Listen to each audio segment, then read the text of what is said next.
Alright, microphone is not working. Why do you do this to me?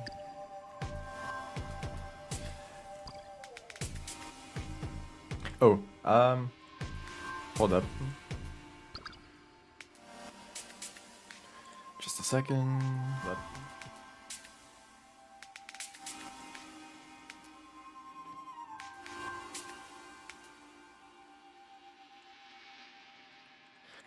Okay.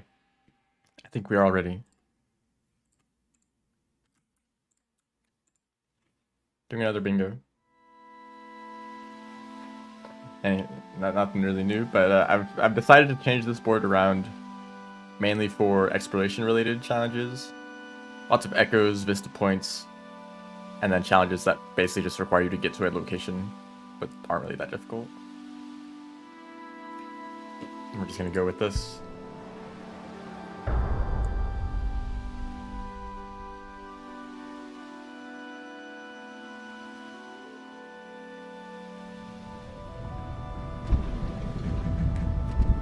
I'm terrified. Hello, welcome to the stream. I think we're in farm raise.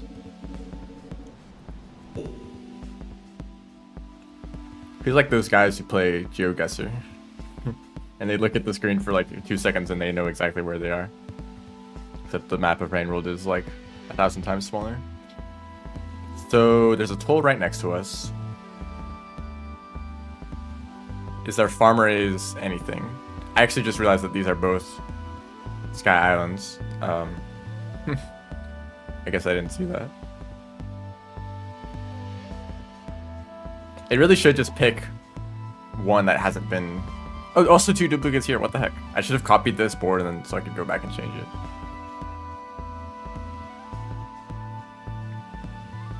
Maybe I should just check another Vista location just to make up for it.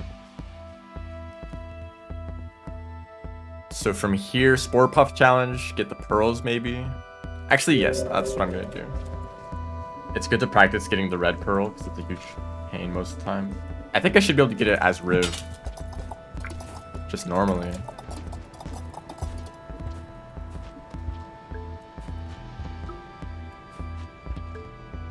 I don't know where else there's popcorn in farm race. I know that there's some like in the reindeer area at the top of the region. Oh wow, God.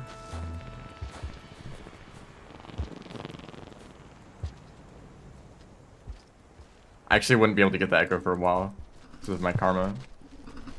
So let's just hang out here for a while. I think I will try to get both of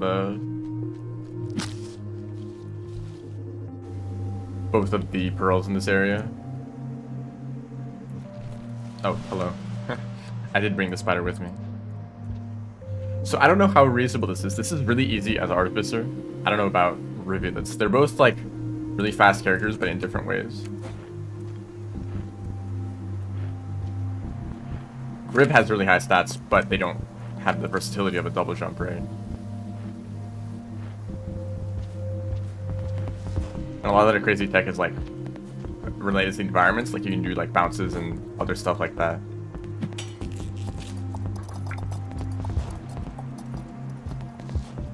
Want to land up here? I mean, is this a good place to be? Can I make that pounce? I don't actually know.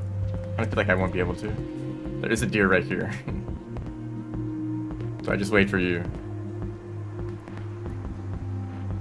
I think if I had an item and I could throw boost, I'd be more confident. It's trying to make that jump. And also not really seeing both platforms on the same screen. Okay, here we go. I don't know. Is that jump possible? It doesn't look like it is. Maybe like double throw boost would work. But there's another popcorn plant. Whoops. Let go of me. There's another popcorn over here. That's actually interesting. This area has like... Oh! This area has a ton of popcorn. I have no spear though. This is actually like a secret, like... This is the place to go for popcorn.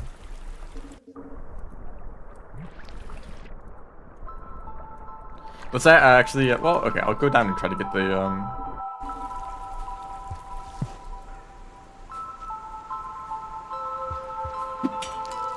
I'm just a little bit worried about my spear, like, getting launched into space.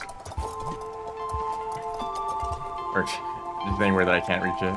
I guess I can't really reach this spear. But that's like 5 popcorn plants in this one little area. This is worth remembering. But of course, if you want to go here to the reindeer area.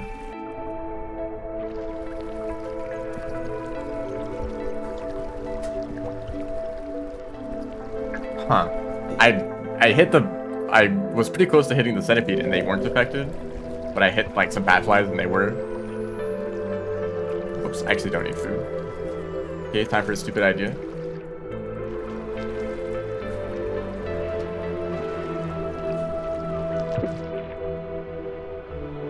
And I only got brain damage.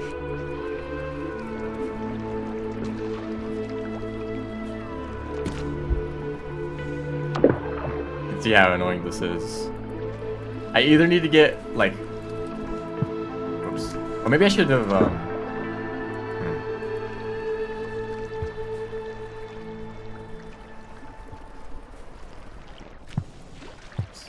Also, I think with the Spore Puff, it is like an area of effect. You don't need to hit them physically with the object. You just need to hit them with the like area of effect of the like the spore cloud. Nothing was lost. I think there's a lot of like Rivulet slander out there.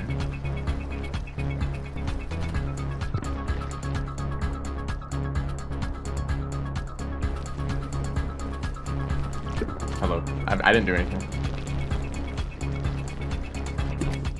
I need to like lean in one direction. I keep going straight to the center.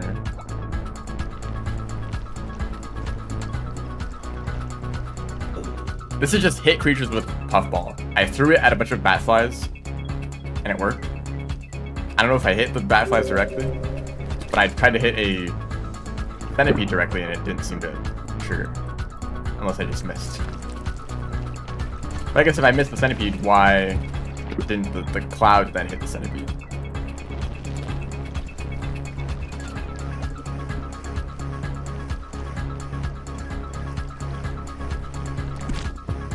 There we go.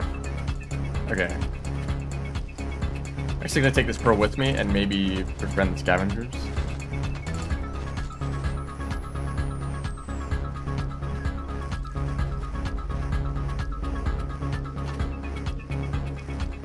So 5 pop. Ooh, the gooey duck. I guess I should go to sub. I mean, there it is.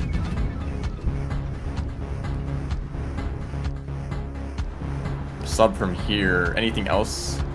I guess Sky Islands. Because I need to get the Echo and...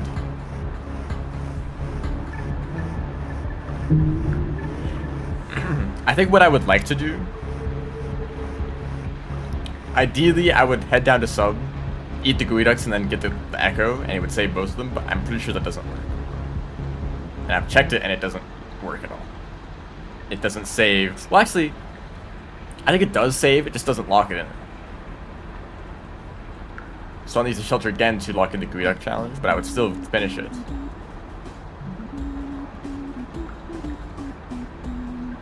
I'll give it a try. I'll head to sub and see if I can like not shelter there so I can leave really easily.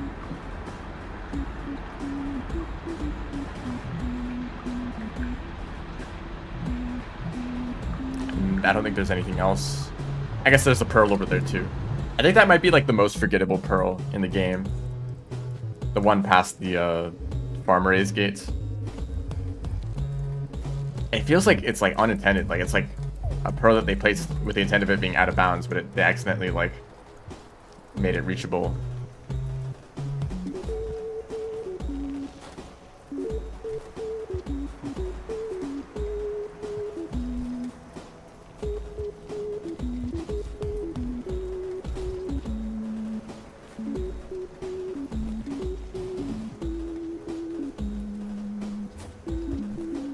Oh wait, there's literally gooey ducks in that room. You're totally right.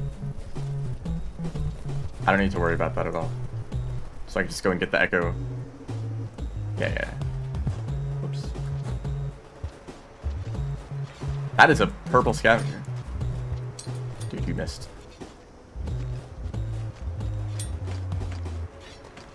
So I need to steal from these guys. Let's actually be extra safe here. Do I want to? I'll steal from scavengers another time. I don't want to risk my reputation right now. I know that eventually you just kind of take the pearls and they don't care. I don't know when that point is. So.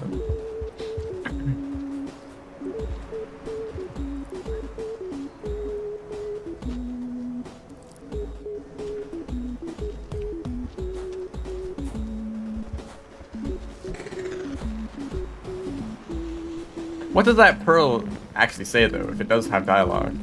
Oh, there's the last popcorn plant. So, farm race is actually kind of a crazy place if you can take the deer route. Because there's 5 popcorn in that one little area. So maybe if you're Artificer or Rivulet, that's like the best option.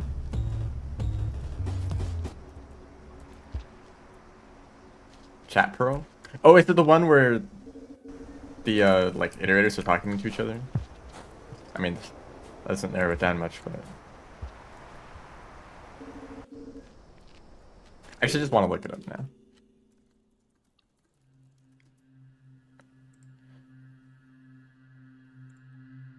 Subterranean ravine.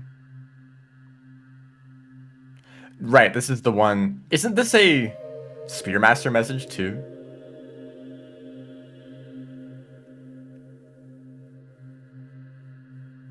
This pearl starts as a Spearmaster message and then it becomes a pearl.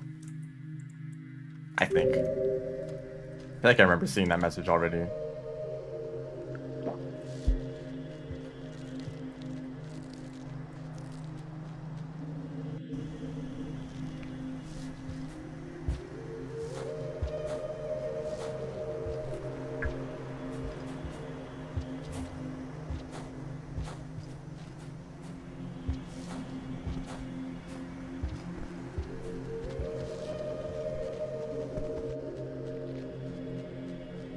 Now we can take a little shortcut. But I believe the next room over, I needed an extra popcorn plant. I could find one over there. Actually, no, there's also popcorn plant in the subterranean gate room. There's so many in farm raids.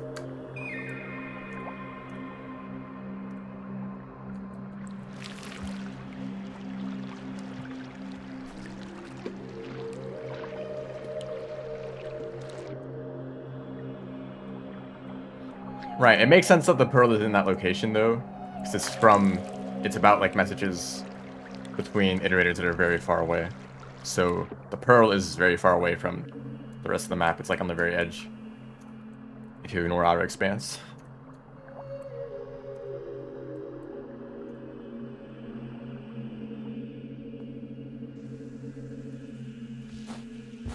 Oh, that's a nice slide pass. Like perfectly lined up. Also, this area, if you ever need beehives, there's like 100 of them.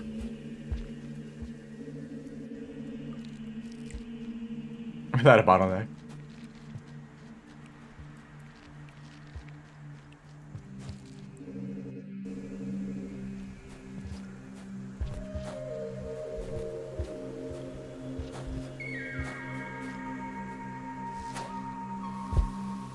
I feel like I have better success with EI jumps if I am very relaxed. As in, I just kind of like,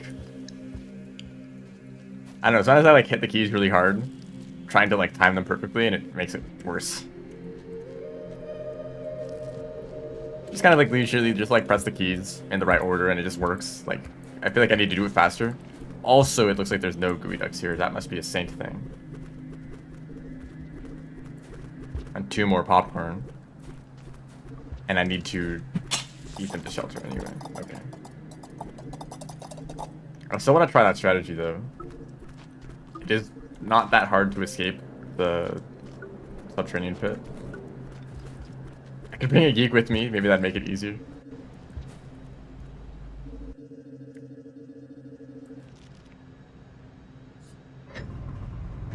The problem is, a lot of the time, the bee challenge is to collect 4 in a shelter, which I think is too high. Because there's only ever groups of like 3 next to each other. And they're separated, the groups are separated by a scavenger toll.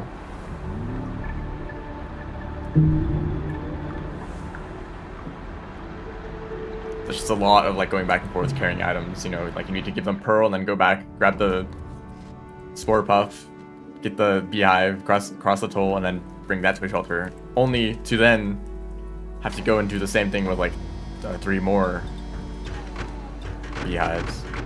Also, I had the thing in my stomach. These challenges, I need to remember these challenges more. Literally just find one, put it in your stomach, and forget about it, and you'll just complete it eventually.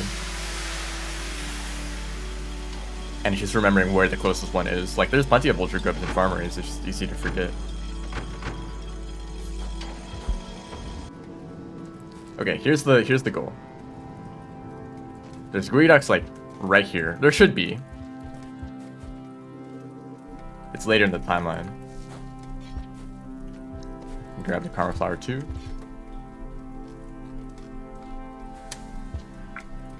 If I was crazy, I could try to go all the way to the Leviathan. Complete that challenge too. I think I'll save that for Shoreline, because I think I do have to go to Shoreline for Moon.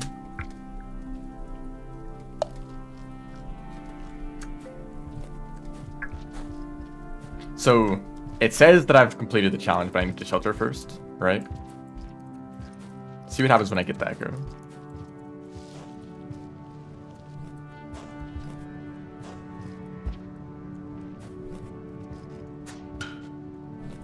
This is the colored pearl. It's right here. I thought it was higher up.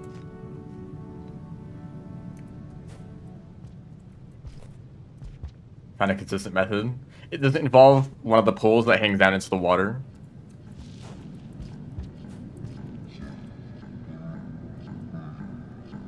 Yeah.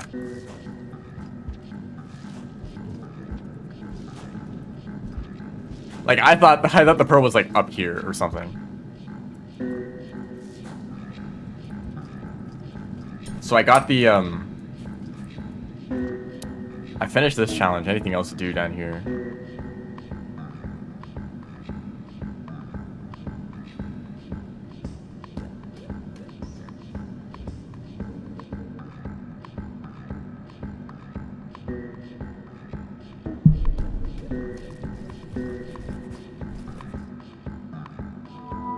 Little beast.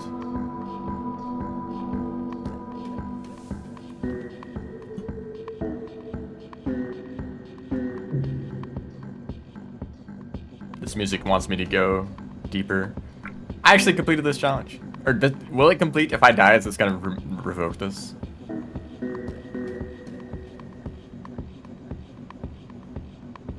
So eat. So I still need to shelter. Basically, it does not count echoes as sheltering. It does not remove progress.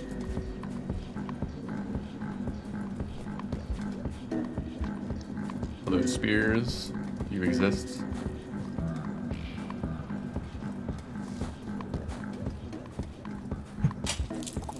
This popcorn is fun if you're most characters. It's really high up.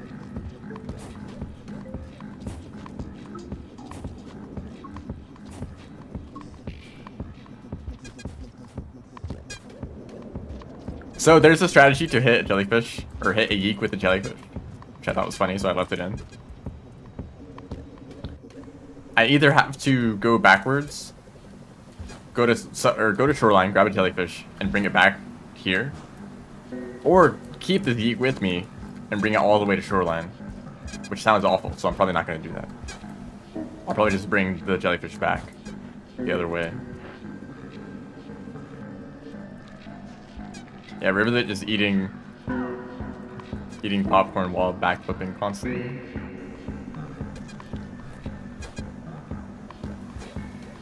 Hello, welcome to the stream. Cow.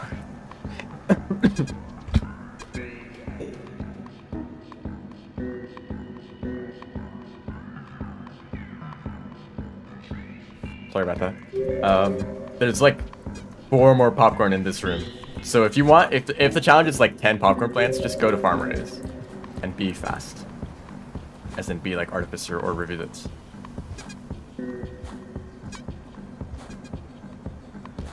I wonder how many of those popcorn plants are still there for Artificer though, because usually the earlier characters have less popcorn.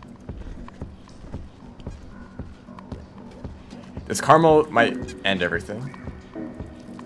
I hate when they do this. Hello. Do you want to sit there for 10 years? They really struggle with climbing through these tunnels. Please. Maybe if I just stab you, I don't have any spears at all. Cork. Are we facing the right direction? Let's go. I just need to turn this way. Right, and keep going. Keep going down. Yeah. Right, down one more time. And I know it's difficult. Do you want some food?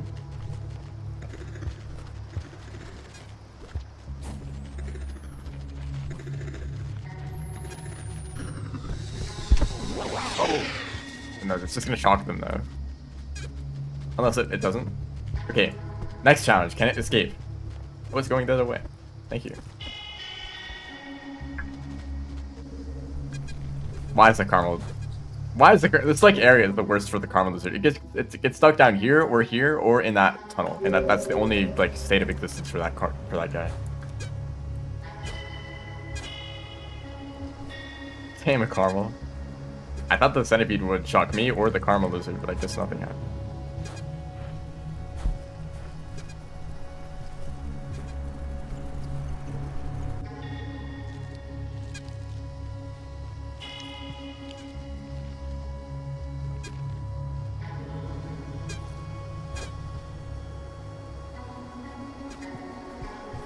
Also, Shrub, how do you feel about that bingo board that I made for you?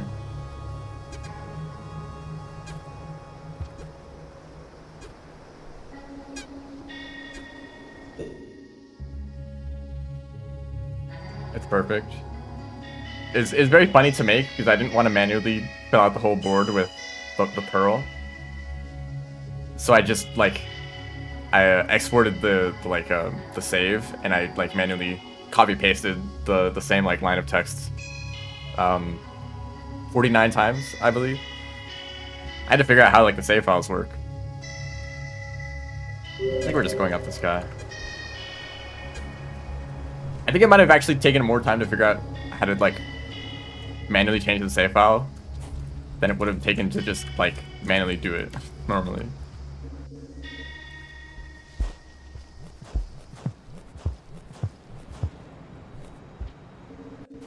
But I've realized that this bingo mod is really good for making custom challenges and giving you a definitive like basically like in-game tracker and as well as like marking when you completed it. But like let's say the challenge we have to kill one of every creature type. You could do that. Make the whole board with the right size to fill in every creature. Like that's when I did the challenge to die to every creature, I had to make my own tool for that. But having it in game would make it very convenient. Obviously dying to creatures, I don't know if that would work here. I should probably shelter, shouldn't I? I could probably make it one more.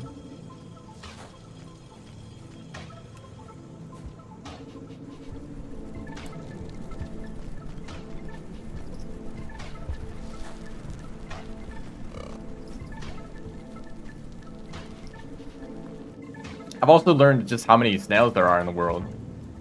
As in, there's a lot. In areas like drainage or submerged, it's just like non-stop snails just everywhere. It's like, oh yeah, there's 5 of them in this room, and there's like 6 of them in this room, and there's 2 here and 2 there. It's everything. Oops. I forget how to do this movement.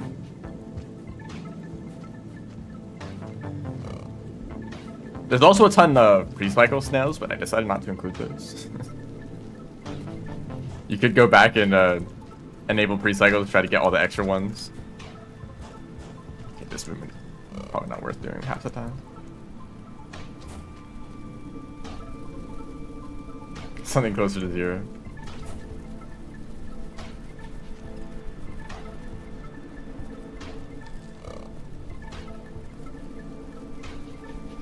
I think that it's best. It's best if the snails do respawn. Maybe it goes to.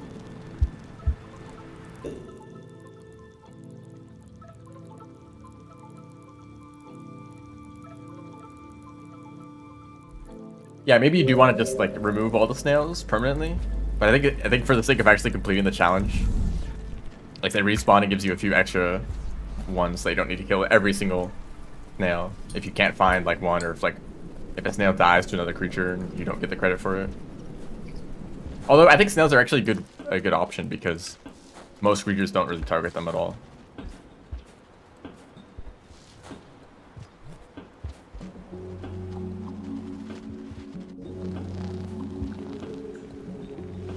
There's a spear.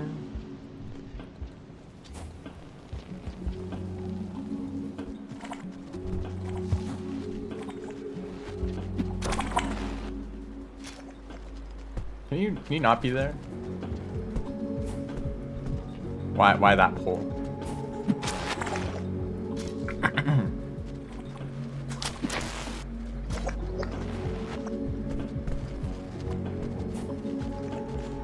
How do I do this? Not like that. You still missed me though.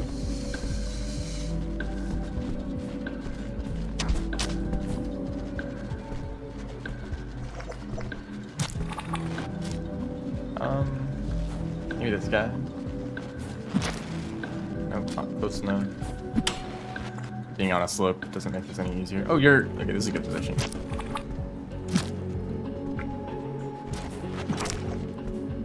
Okay, that one didn't count. For fun, I guess. Yeah, come up here, come up here.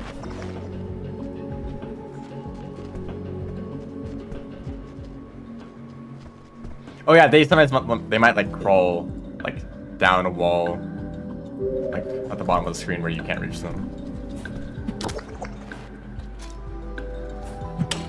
Okay, nice challenge, nice functional. Oh wait, different regions. I misread that again.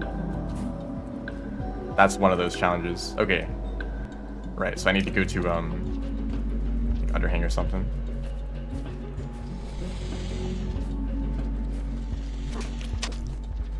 Get him. One of you. Dude, you suck. That counts as taming. They don't need to be dead. That's neat. I do need to tame. I don't. I think I removed those challenges.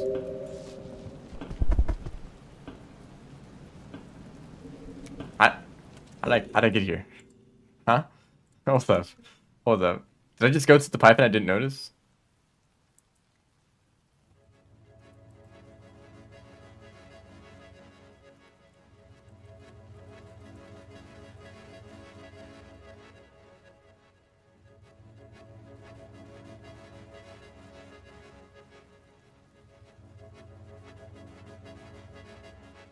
I just teleported through the pipe way faster than normal. That's what happened.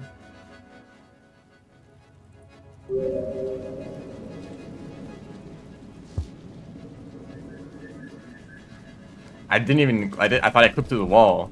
I went through the pipe, but it, like, instantly. That's interesting.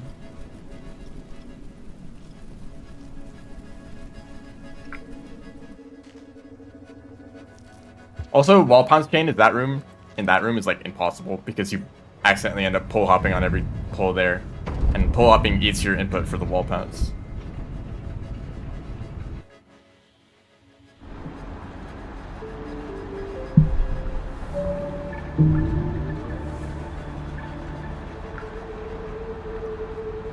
Maybe if you just like spam the jump input, it would work. I'm not sure. Usually it's like really hard to pull up or to do wall pounces in rooms with lots of poles everywhere.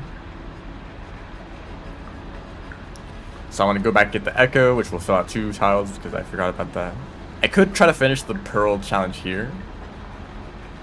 What else is there to do? I think I'm gonna go to exterior next. And then, oh, I need this one. Dark blue pearl. I have no idea which ones are which. They're all basically the same. Dark blue, which pearl is that? Have some mushrooms, dude. There's a pearl over here, which I always forget about. This is like purple or something. Communications array. I'll go get the echo first.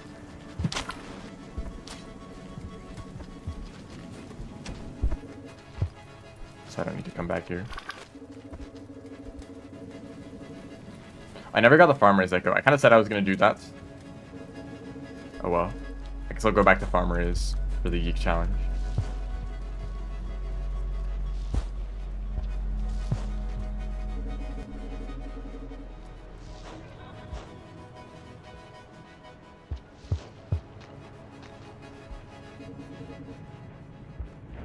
I want to say something that is unrelated to Rain World, but I've been speedrunning UFO 50, this one game in it, Mooncat, which I have streamed before.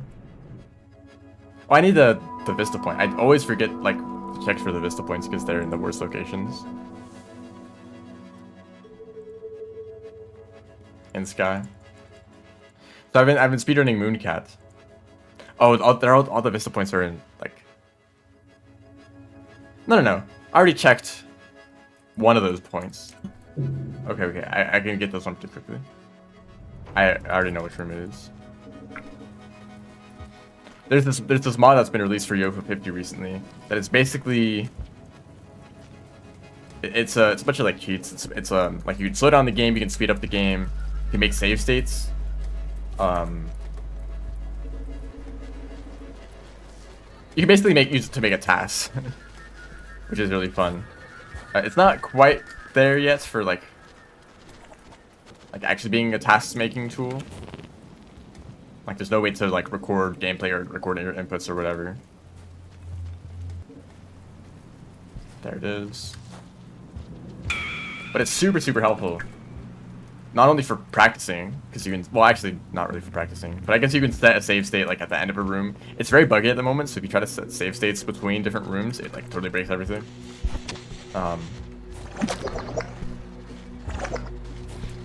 But at least like you can put bridge pearl. Yeah.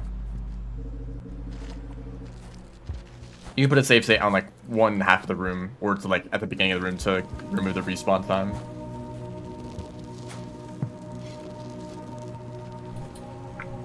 I might run into scavengers.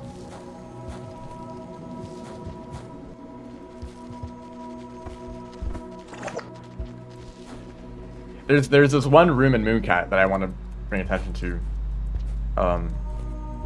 This room had a cycle at the end of it where you need to bounce off of an eyeball. Yeah, it's kind of weird. There's these eyeballs that are rolling around and you can bounce off of them. And in this room, okay, just kidding. No wall bounces for me. In this room, you need to bounce off of one.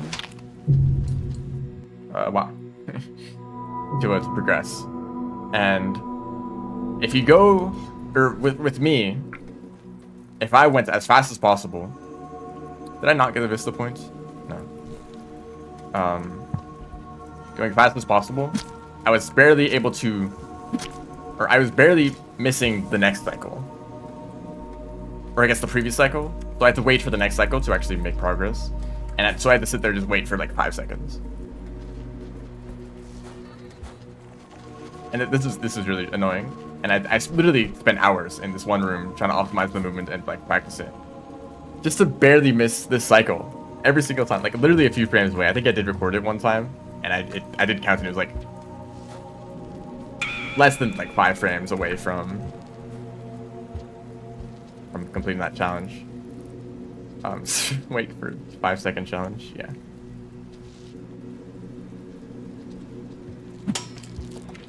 But I finally, with these tools to like slow down the game and to make save states, I finally optimized the movement, and I did find that it is possible.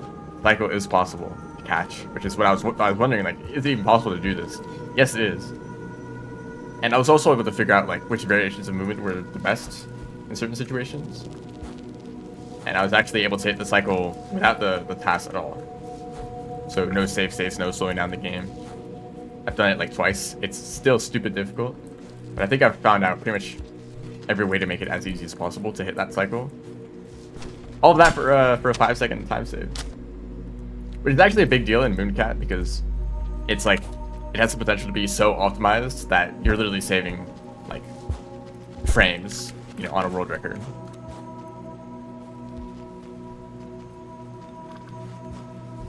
It kind of reminds me of Super Mario. The way that world record has maybe gone down like a few frames in the past how many decades, you know?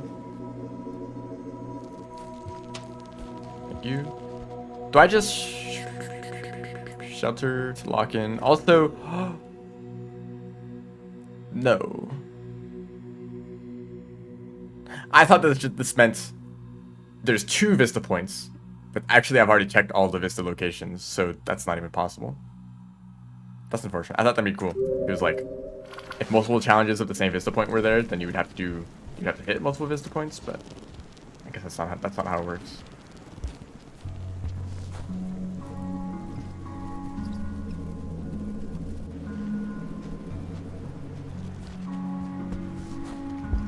I must have seen like 12 popcorn plants by now. This area has so many. This and farm areas.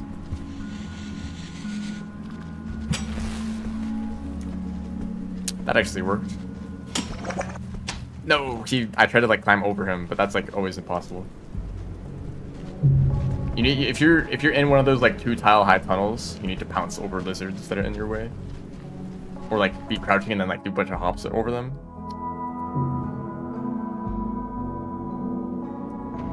Well, time to do all that again. What locking in challenges I've already completed? What does that mean?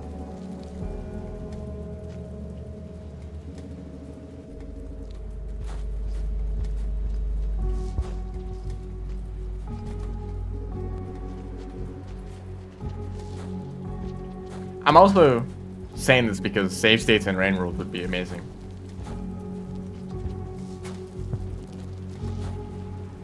Probably unrealistic. Just considering how much stuff there is in the game. Does not one mod do that? This is lap mod, which is nice.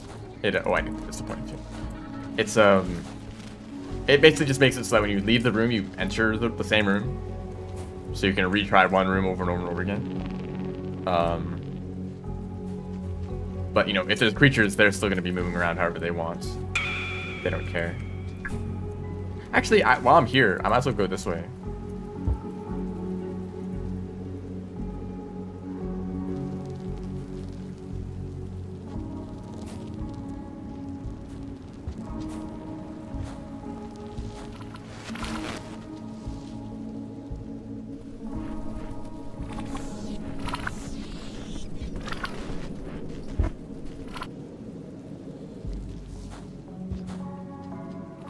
Just every single creature in Rain World has recurring nightmares of dying repeatedly. That's the cycle.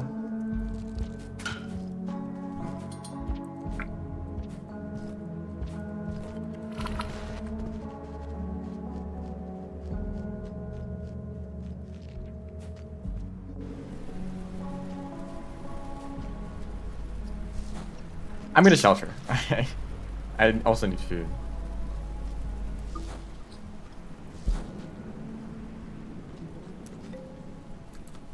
I've made it to a shelter. I've completed the other 2 challenges. Let's just lock it in.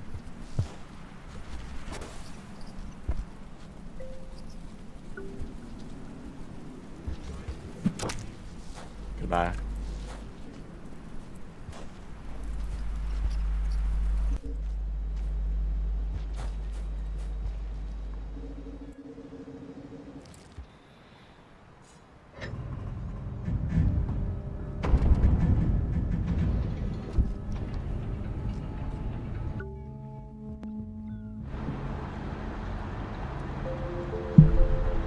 One, wasn't there? Oh yeah, just the pearl.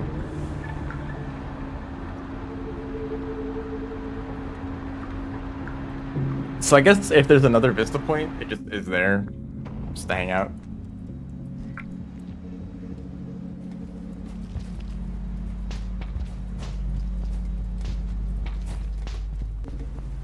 set the communications right. The loot mod, or lat mod, it is nice, especially after some updates that is sort of not received.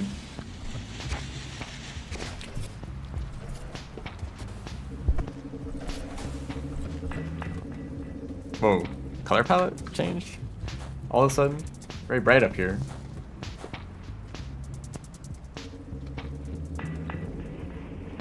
Guess we're kind of going above the clouds, right?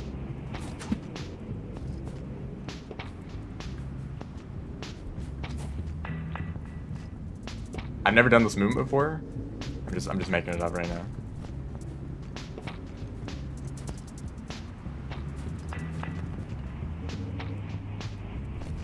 So this is the dark green one. +1 pearl and making and completing the other challenge. Hello, welcome to the stream. I'm playing Rain World. That's it. I mean, I'm doing bingo. Here's the board. If you can decipher what any of that means.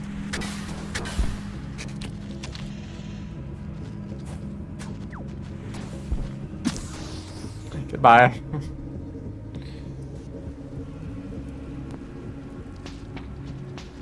I guess I just leave. I mean, what else to do in Sky Islands? I don't think there's anything. I think I got all the pearls. I just need to go to Underhang now.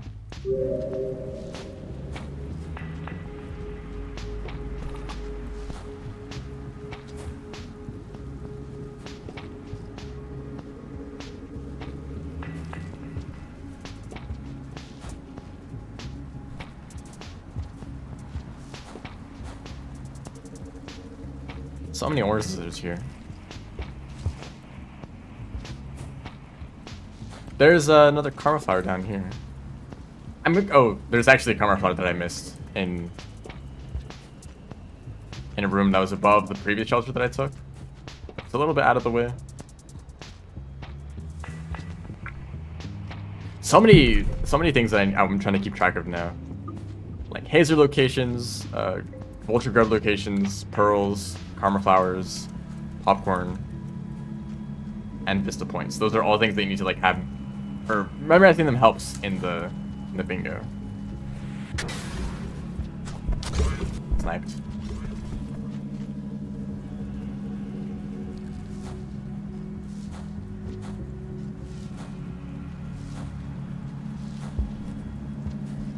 I'm gonna take 2 of these with me.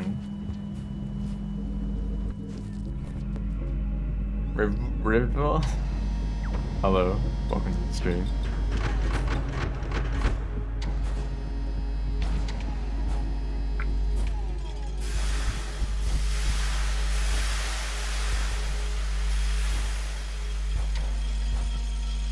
So there's the echo, there's a neuron that I need to grab, there's the unlock. I don't even know where that is. I assume it's in the rot. Or maybe it's in actually no, it isn't submerged, isn't it? You can assume that the character unlocks are in the character unique region. So this is either the rot or submerged. I guess submerged isn't unique to Riv, but it's kind of their whole thing at the end of the campaign. I can also pin an orange in Underhang. I guess that's the route that I'm taking. Grapple Worm 2. Chimney Arena unlock. I think I know where that is. Actually, I definitely know where that is. So I'm gonna go down there. It's funny that this keeps ticking up. I actually completed the challenge for once in my life.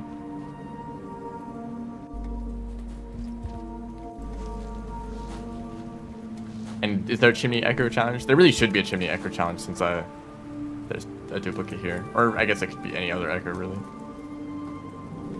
Yeah, I didn't check the board as thoroughly as I should have.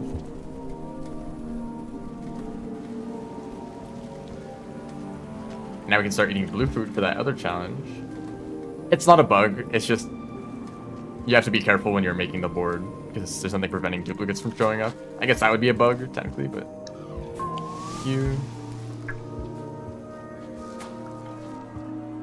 It's just like, it would mean that every time you create a board, you would need to check every single other tile and make sure that there's no duplicates. I guess that's not impossible, but it's pretty easy just to manually check the board yourself. Especially in like the tournaments where they spend like 20 minutes setting it up. But it's good that they take that long. They need to make it correct. Make sure there's nothing wrong with it.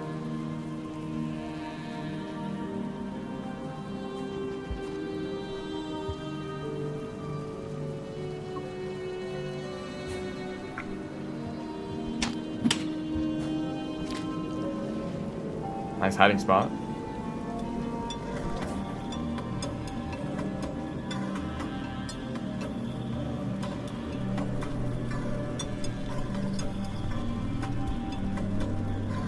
I think I just leave here now.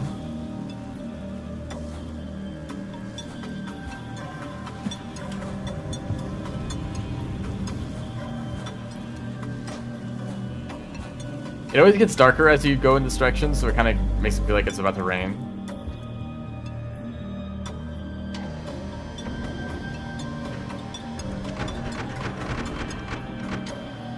No karma flowers for a while though. This challenge is completed. I can get rid of this guy.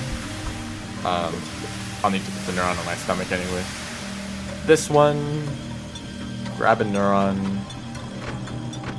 Throw rocks at a dude. Spear a dude. But I guess I'll probably shelter.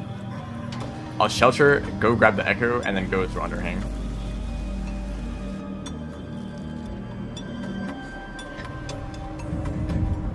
Pebbles Goth Bays. That's a sentence. Is that what the rod is? 2 more challenges.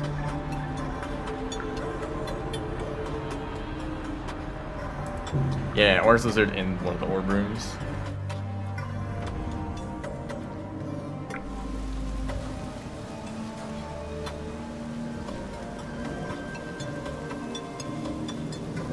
Yeah, at the very end of this, I'm gonna have to like trek across the whole map again to throw a jellyfish at a yeek.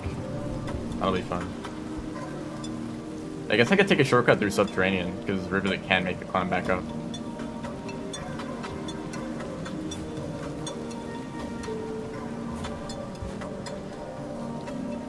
Yeah, there's yeeks in Farmerays next to the subterranean gates. There might even be some in subterranean where the outer expanse gate would be. Actually, don't know about that though. The idea is that outer expanse kind of creeps in on the rest of the world as time goes on. So there's a few of them for Rivulet, and then for Saint there's a bunch plus gooey ducks.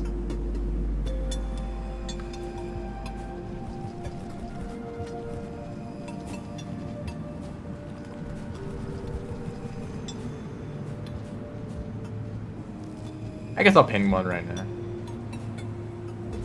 I could do an underhang or like right here.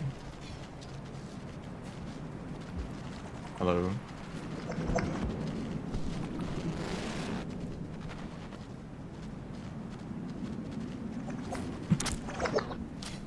Actually, I'm gonna do the funny. Just kidding. There's too many of them. So apparently some people aren't aware of creature flings as rivulets. They're very funny.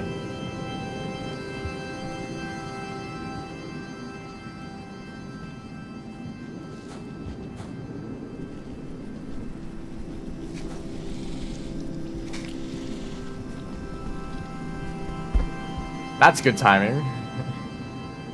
2 white lizards showing up out of nowhere.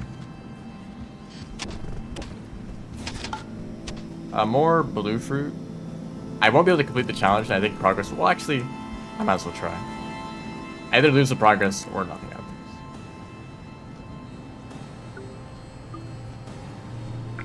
And I guess I'll also grab the. Well, I kind of don't want a bingo because then it'll say that you've won the bingo for the rest of the stream.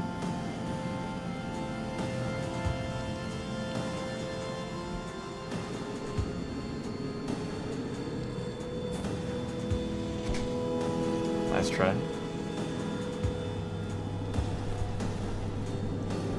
Just just like to go that way to check in case there's anything in the pipe.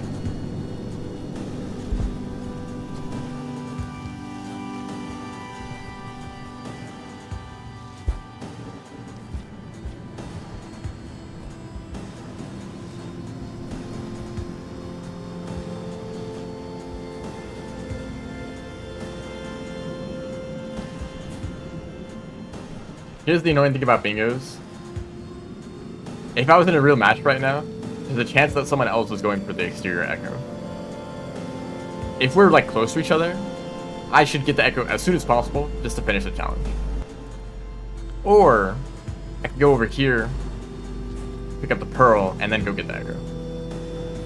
If I do that, I wouldn't get the echo because they would probably complete it first.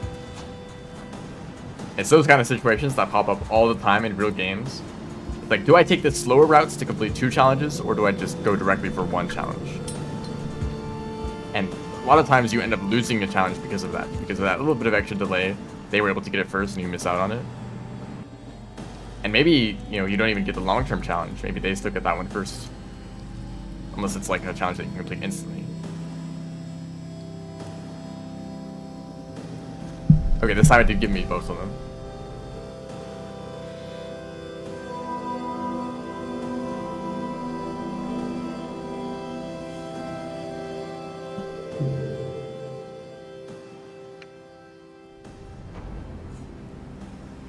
It did save my progress. So on challenges, okay, it mostly saves your progress. It just doesn't lock in challenges for you.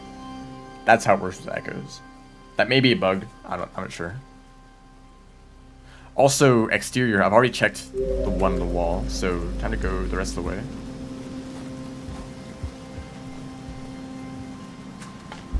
Oops. I almost like hit the sweet spot of like where you actually die from that, which is if you fall and stun yourself on the very edge of the platform, so you fall off. Like you're either so far that you're not in like any danger at all of falling, or you miss the platform completely. Hello.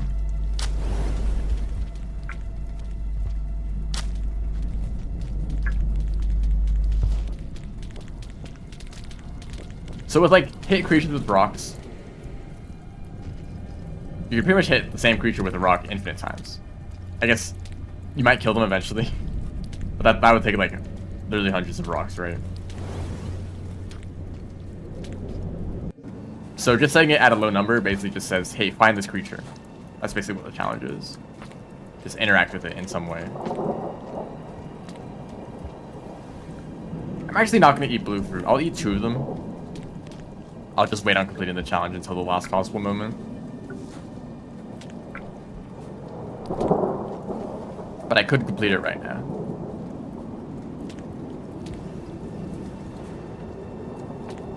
Also, I'm not taking the risky strat in this room. It's risky. Even though I still like almost died twice.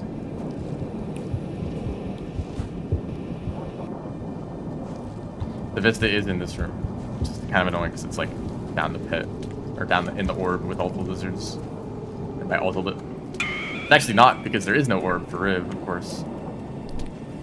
That's actually a funny spot for it to be in. Imagine if the Vista point was just still down in the orb, like off screen, and they just forgot to change it.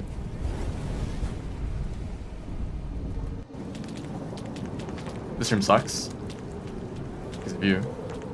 Thank you for not being a problem.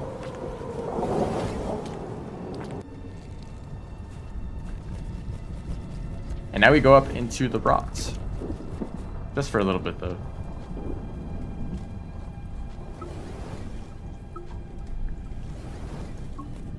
Yeah, it's all the way down in shady. That'd actually be really funny. The orb fell and brought the Vista point with it.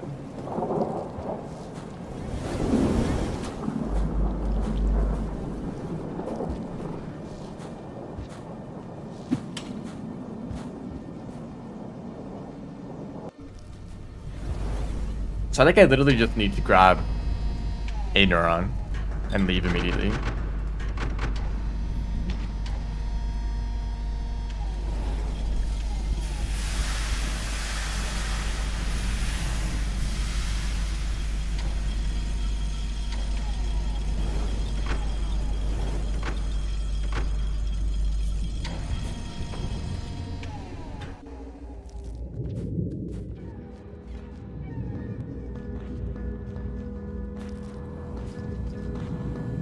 Now I don't know where to find. Actually, no, I do know where to find a neuron. Literally, just like keep going on this path.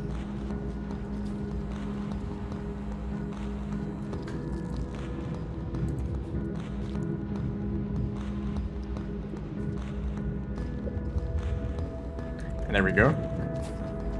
That easy. Might actually be easier to get neurons in the rots than it is in regular pebbles.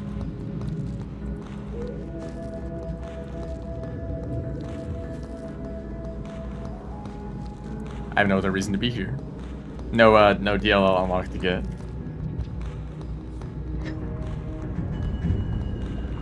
This one would be breakfast.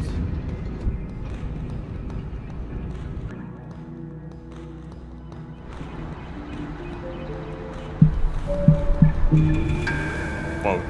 Wait, which one? Oh, I pinned. Right, right. I completed like 4 challenges. I guess like half of those were saved from the previous cycle. Okay, well, this will be on screen for a while now. Get used to it. Is there a secret, like, developer hotkey that just hides this message? That'd be wonderful.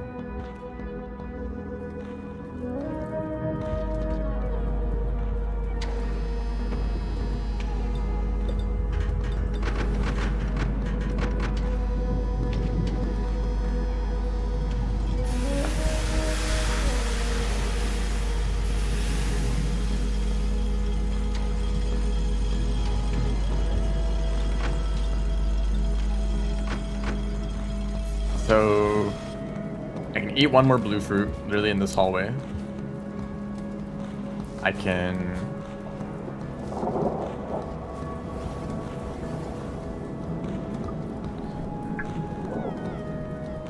I guess my goal right now is just to get to Shoreline. Is there a reason to go through Underhang, or should I head back to, like, Chimney? Not really, I mean...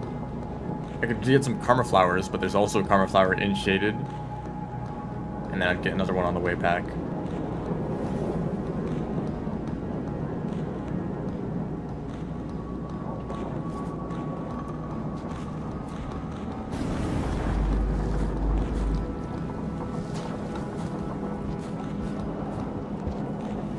Now the thing is, I don't have the Refraction Cell, and the Refraction Cell is usually what I use when taking this route back to Moon.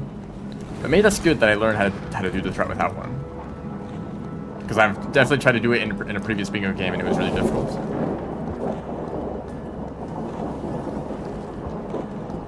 But I only use the Refraction Cell a handful of times, so I should be fine without it. This room you have to be careful. Grab onto the first tentacle. The transfer between the tentacle, or between the whatever these are, the ropes. Catching between them is really difficult. You might fall. Well, it's not difficult, it's just really easy to mess up.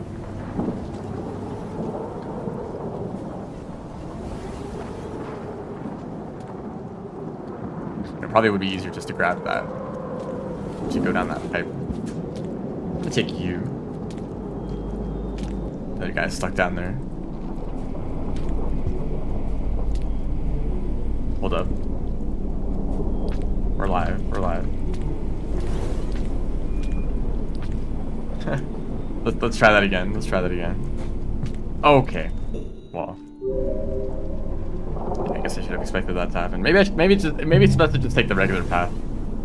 Grab the rope. Just manifest a Refraction Cell. Oh wow! I completed the bingo. Wow! Thank you. Thank you so much for that. I had no idea.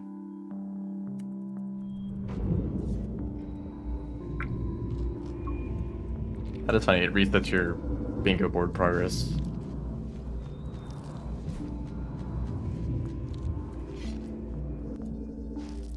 So this is what I'm saying with, I'm not used to how to do it without the refraction, so stuff like that. Probably just grab the rope like normal.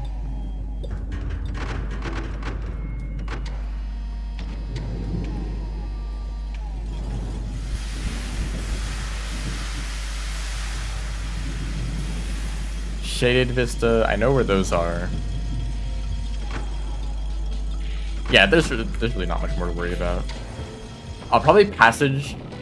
Actually, maybe I should do everything. Well, no, that doesn't really save me any time because I can't carry a jellyfish with me through a passage. So I need to be in shoreline. I guess I'll just passage out of submerged. That'll be my little shortcut.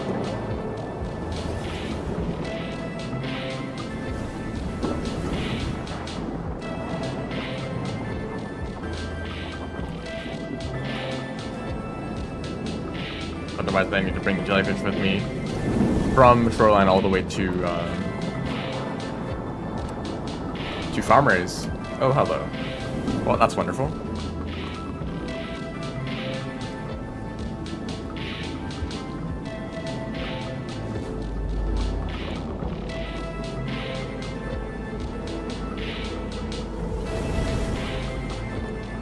I grabbed onto that pole for a second.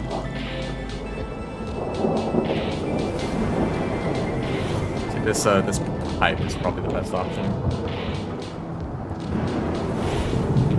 And maybe I don't even use the grapple worm. I'll also have to see. So here, literally just do this. Don't do anything crazy. Oh, maybe I can do this.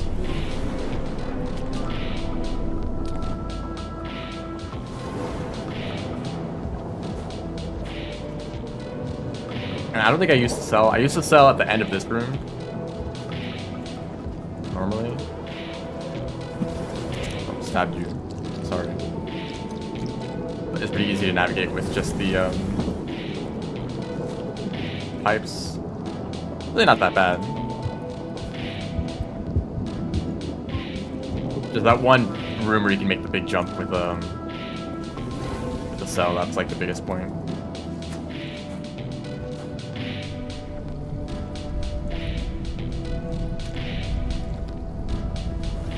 And these rooms stay roughly the same.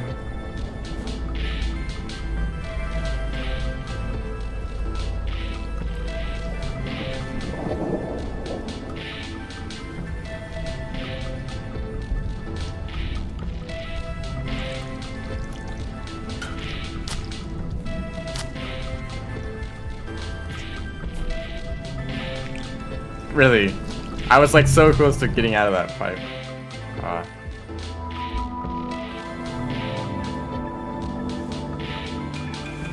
It's gonna do this every time.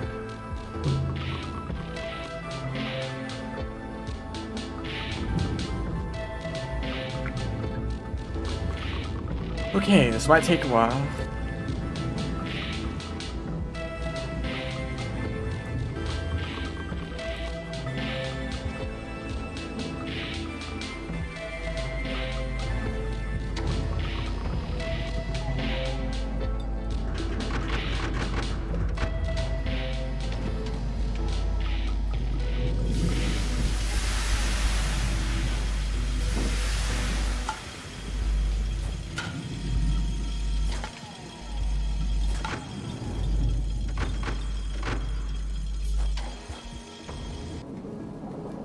Song is nice.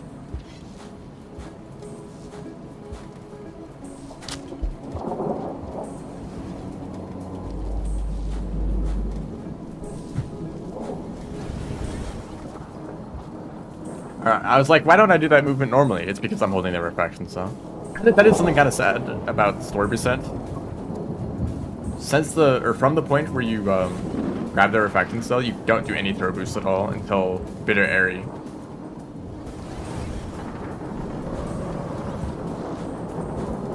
Like a lot of movement tech that is just kind of removed from the game.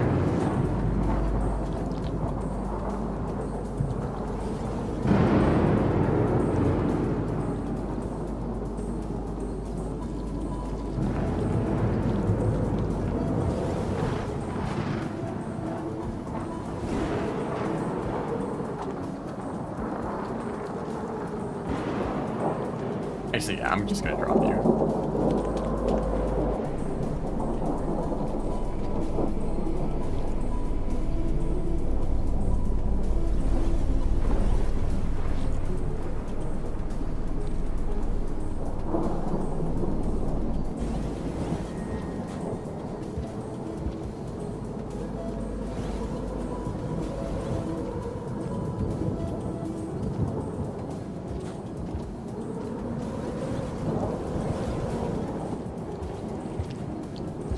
pipe. Yeah, as long oh, he's actually getting grabbed by a grapple worm. It's fun for him. Really? Oh my gosh.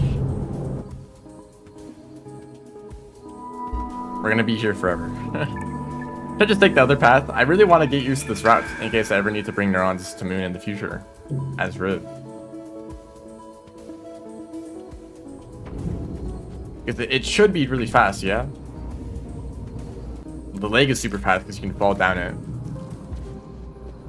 Then you're right and shaded.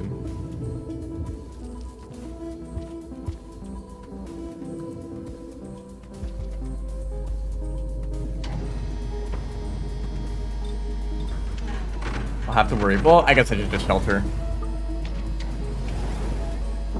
If I can get to... Where did I even die to? I totally forget because I just messed up a jump.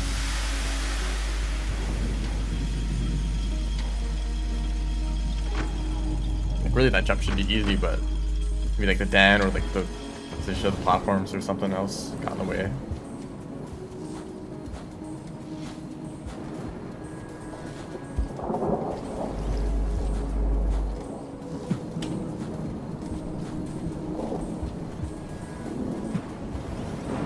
I assume that the way the hand swap glitch works prevents you from easily reinitiating it. If you're holding a two-handed item and another item on top of that with the glitch, and you drop that other item, I assume that you can't just pick another one up. Like you have to do the glitch again to set it up again. I guess I don't really know how it works. If that was true, you could like continually throw boosts with one of with an item. But I'm pretty sure that just isn't how it works. Okay, I just like forget that I'm doing, or forget the fact that I've speedrun this before. Literally just make it to the shelter.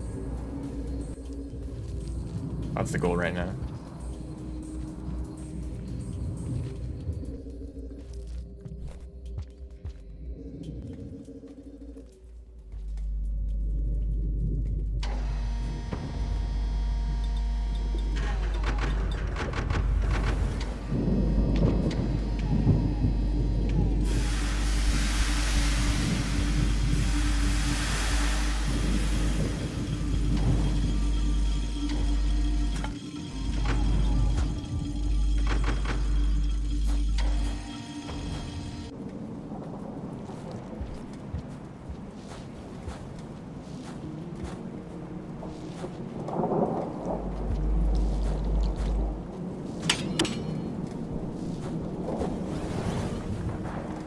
We can finally make it so shaded. I think I'll need to, or I'll probably want. Actually, maybe not. Or no, I'll find a toll. I'll find a scavenger toll, probably in outskirts where farmer is. Yeah, that's the route that I'll take. So I'll go from shoreline to shaded to industrial outskirts, farmer is, and then up to the area. I could have jumped over him.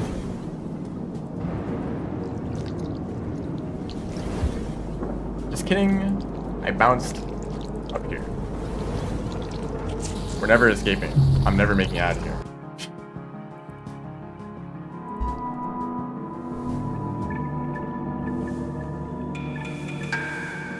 There's not even really a good place to passage. Like, I'm pretty much exactly where I need to be if I just didn't get stuck. I am pretty sure I can just run past him. That's exactly what I tried to do. And what I've been doing every other time.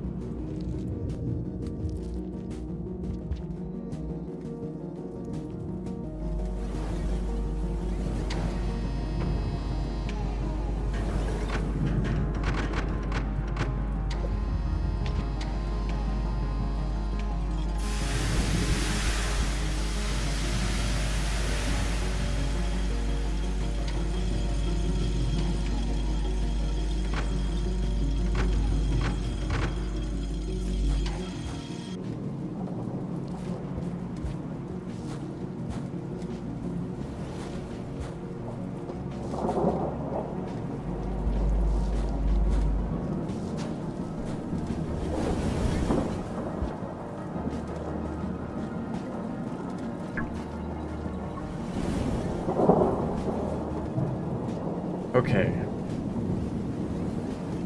There's some weird thing going on with these kind of situations in Rain. Like I got to here with like pretty much no deaths, right? I'm pretty sure I didn't die at all from like farm rays. Where is this guy? I've managed to get that far. I make it to this region, this one shelter, and I'm dying like, I don't know, like 6 times. Why did that happen? What is up with that? And I think if I didn't die that first time, I would have then made it to Shaded with no problems either.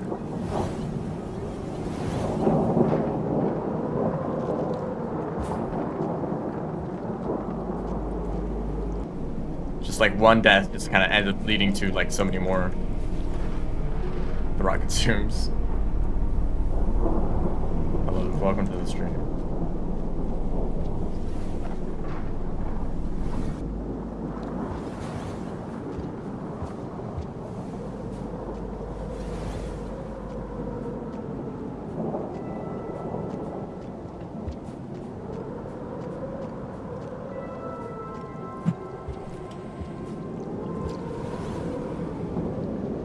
Oh, thank you.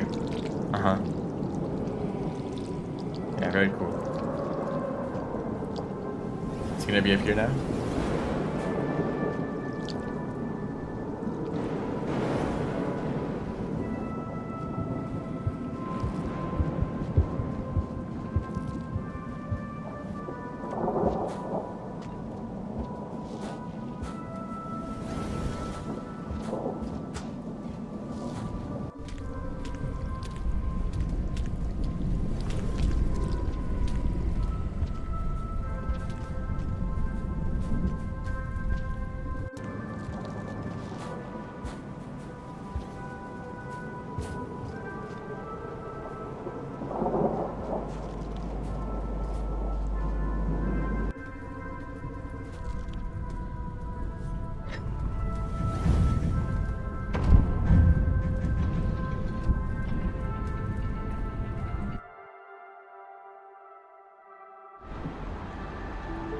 Okay.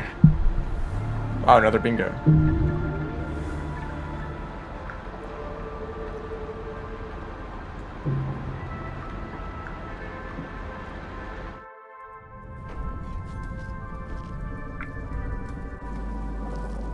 It'd be neat if Precipice actually existed. Go back up.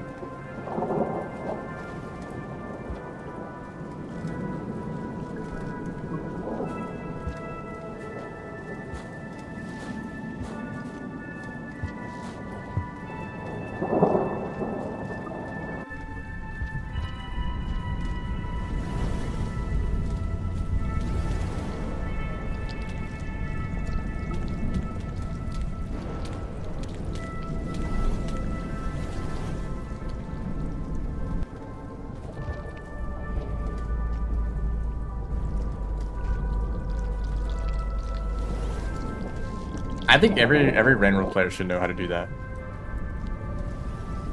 If you're going down the leg, it's like way faster. Just find like those 2 spots where you can just fall. I guess this one is a little bit harder because you can't just line it up easily. But if you see this little like thing in the background, that's exactly where you want to fall. A little bit further to the, I mean, that's pretty much as far as you can go. A little bit further to the right of that is still fine.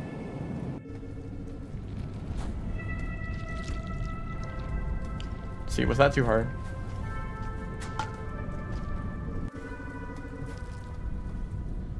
Just like one DLL being in the wrong spot just kind of ruined everything.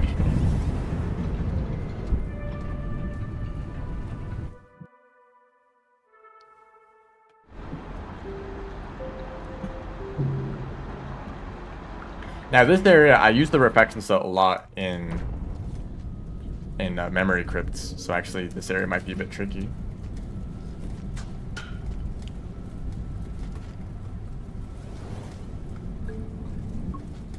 I should be able to find centipedes to eat. I think there's centipedes here. There actually might not be anything.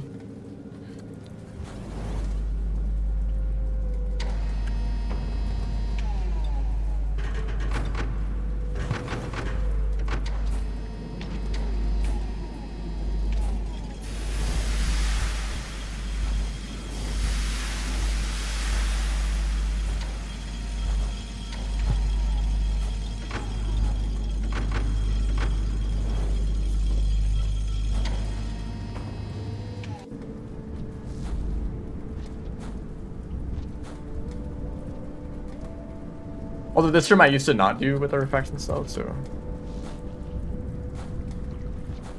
I still know the strategy for this.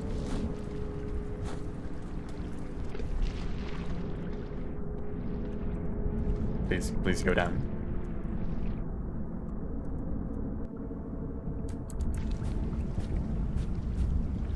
Oh, another thing that I want to talk about.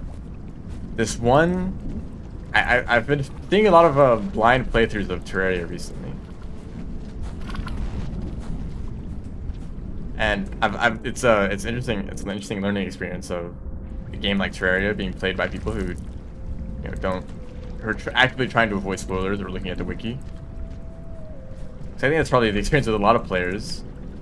Personally, for me, it was a mix of looking at the wiki and also just watching a lot of videos about the game. They're mostly informational. It's like, hey, here's like, here's how to defeat this boss, here's what this item does, blah, blah, blah. That was just like my experience with Terraria, just constantly. I was either playing the game or like learning about the game on some external site.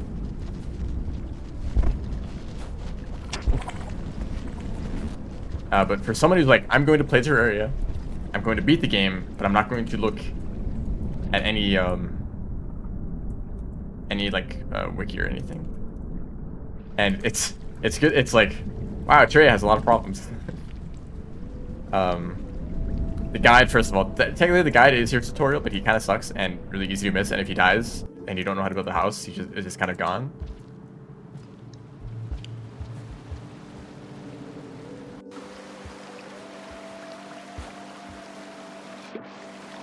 And also he can be a little bit repetitive. Like he has like, I don't know, maybe like 20 lines of dialogue that you can run through before you get to like the one new line of dialogue that is actually like useful for your new situation.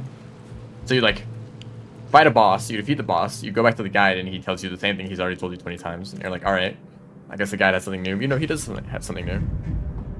Another thing is arenas are not very intuitive. As in, literally just like a platform that is really long and has a lot of open space around it. That is a really good arena to have.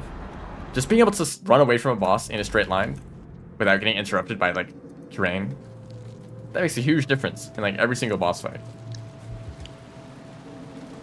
And a lot of players don't think of building one. Like maybe there could be a way that could be addressed. I'm not sure. Possibly some boss fights having an arena built already. Like Golem technically has an arena for him, but it's like weirdly generated and filled with traps, so it's like the opposite of a good arena. You're on the ceiling. But maybe Skeletron. Imagine if the like entrance to the dungeon was like a super wide open platform, and so you had to fight Skeletron there, and you naturally just use this arena that's already made for you. Like, wow, this is so much easier than the rest of the boss fights. I can actually like move around freely, and you're like, okay, maybe I should build the same thing in other places. Or maybe that just means players will go to the dungeon to fight other bosses.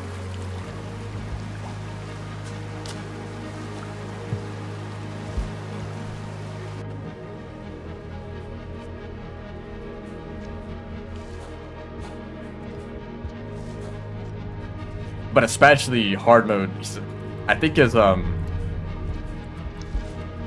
mode's so weird. It's like a huge difficulty spike. I don't think a lot of players realize this. Hard mode is hard, like way more than it feels if you're like used to the game. Because think about how open-ended pre-hard mode is.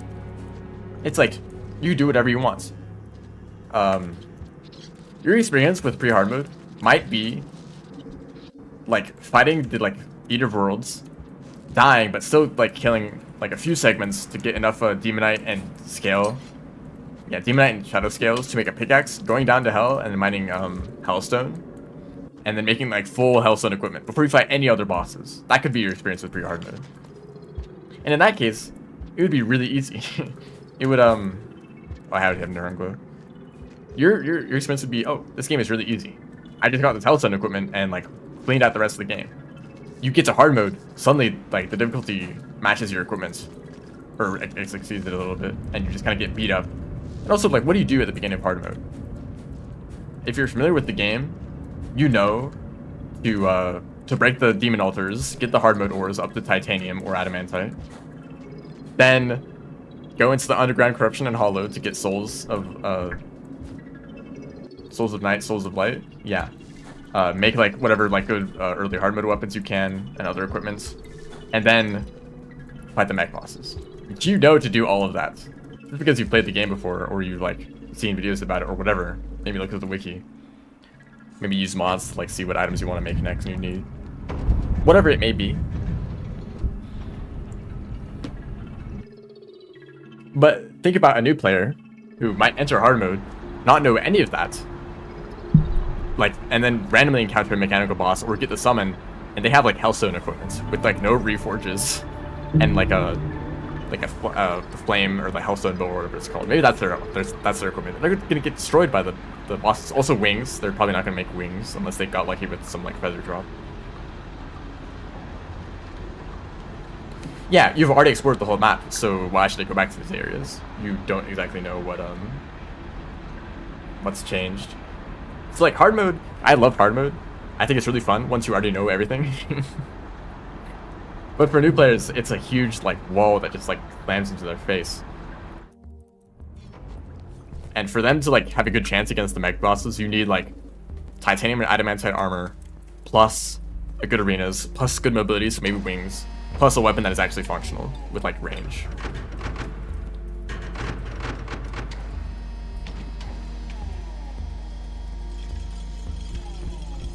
And then the rest of the game goes by reasonably. It's pretty linear at that point. You just need to go to the jungle, fight Plantera. They're not that hard. Especially since you could get so many upgrades from the mech bosses, like hollowed armor or the whatever weapons you can make from them. Like true Knight's Edge or true Excalibur. Whoops. Yeah, just immediately throw my spear into the wall. Fine, I didn't want that popcorn anyway.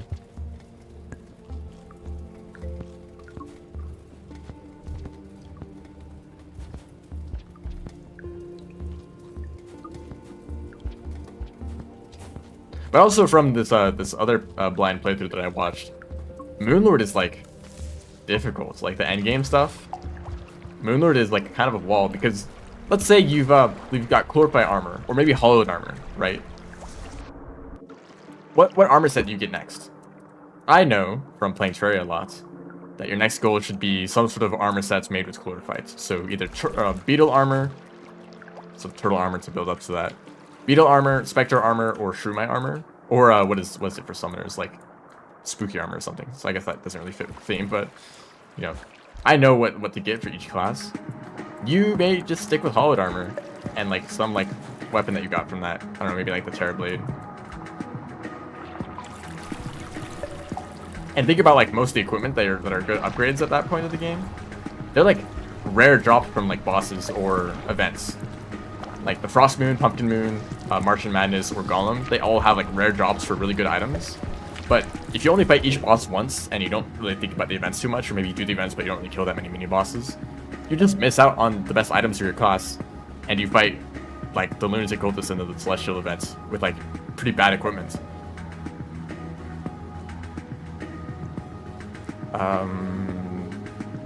Okay, so there's the Leviathan challenge. So what I saw in this playthrough is that they tried to defeat Moonlord and got completely destroyed. They died in like 10 seconds. And then they looked at their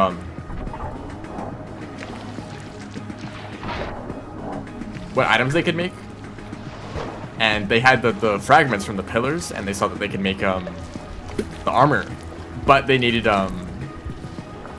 Luminite. So like, how do I get Luminite? And they proceeded to spend so long looking for Luminite. It was kind of sad. Because obviously they can't get it yet, but it looks like they should be able to because this armor set that is made with fragments and the ancient manipulator that they already have.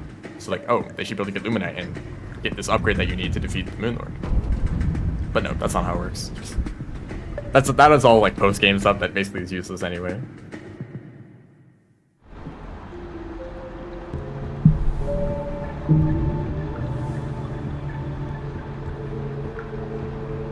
And it's a bit conflicting for me because in Terraria, one of my favorite parts of it is how varied playthroughs are when you pick different classes. So think about like post Plantera progression. If you're a ranger, maybe you go for you try to get the truffle to get like Trumite equipment. Go to the dungeon to get oh wait, I'm going down here. But you know, go to the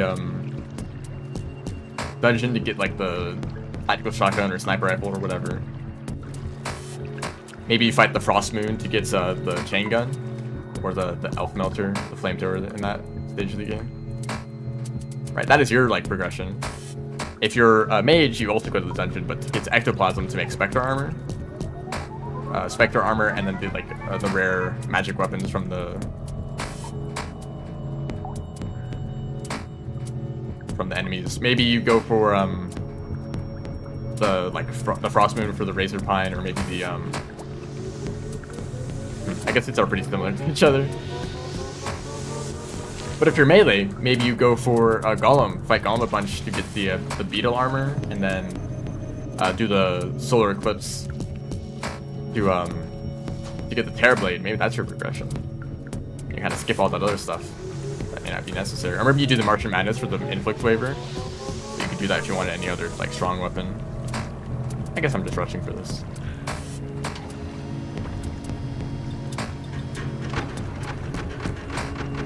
You can kind of pick and be like, I want to do this event for this item, then I want to do this event for that item, fight this boss. You know, there's the Empress of Light or Duke Fishon that you can fight for an item that might be really good for your class.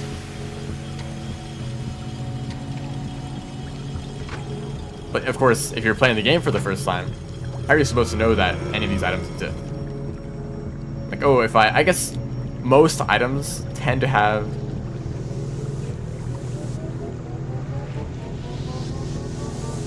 hold up, I need to look where this unlock is. Most events or bosses drop items for every class. But if you get unlucky with your drops, maybe you're just like, oh, nothing drops from this boss, you know.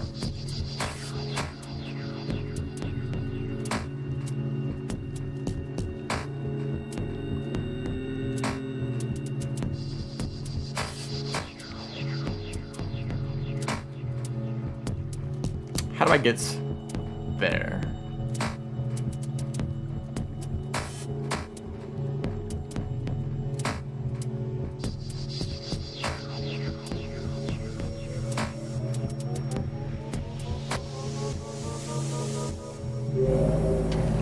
Yeah, it's down and left, but you can't go directly down and left. You have to like take a roundabout way.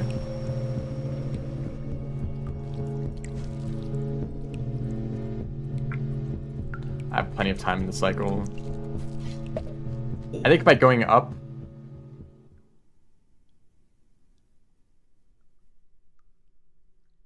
not quite.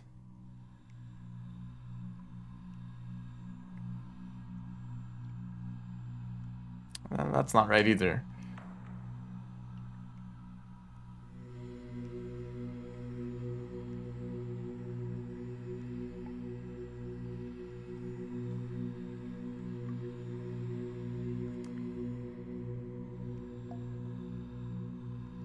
Do I really need to go all the way around? Yeah, I don't have the refraction cells, so a lot of routes are kind of way harder for me to go through.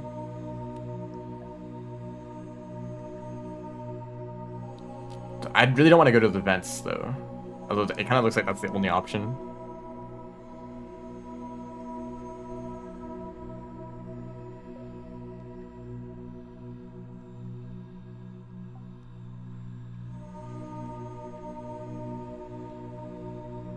Yeah, I really have to take the long way around. Okay.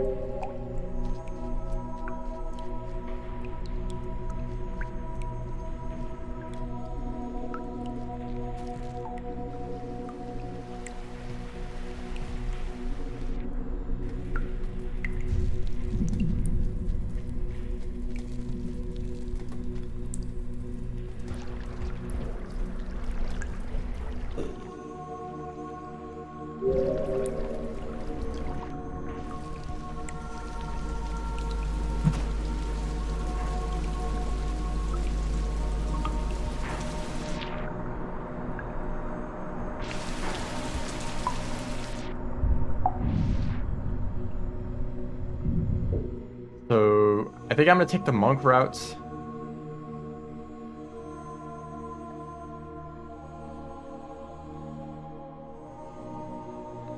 the monk route to that room.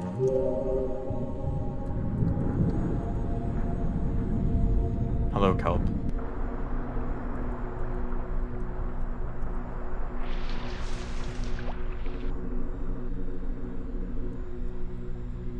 I kind of wonder, what if there's a system in Terraria, or maybe a hypothetical version of Terraria, where there was some NPC, or maybe, or no, not this way, or maybe this way?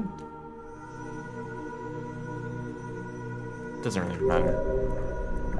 Where maybe some NPC or some item or whatever, and it lets you detect what your next upgrade is. It's like, oh, if you defeat this boss, it will give you a powerful melee weapon. Just a hint to like, oh, if I do this, I will get this out of it. Hello. Oh my gosh. That's a stupid idea, but I thought I could make it.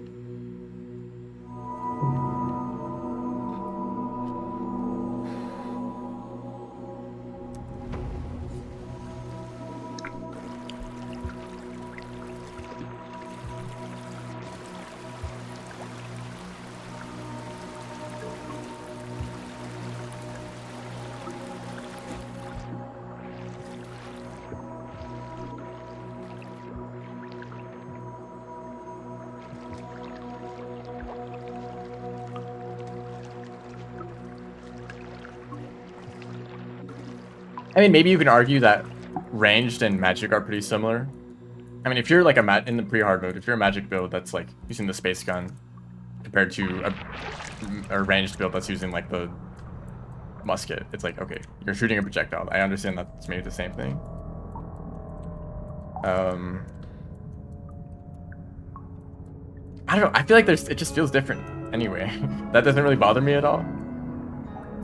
Like in one of them you're using magic, and in the one you're shooting guns, and they feel different, and that's enough for me to want to do playthroughs of both.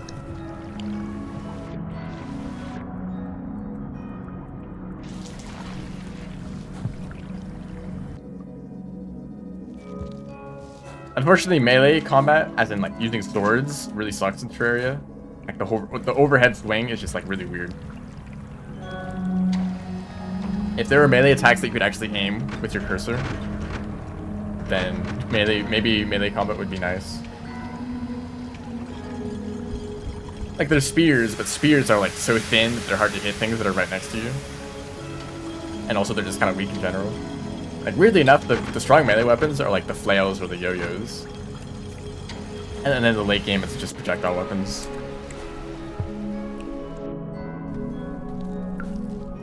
Hello, welcome to the stream.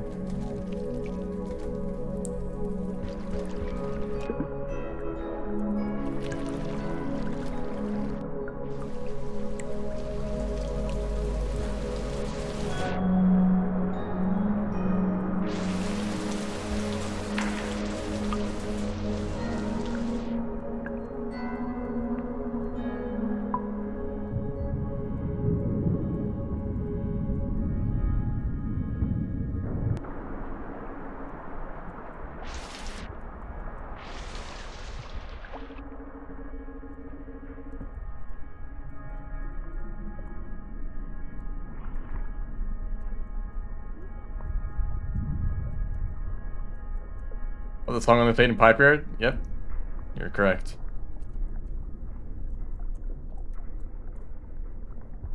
Guess what song is gonna play next?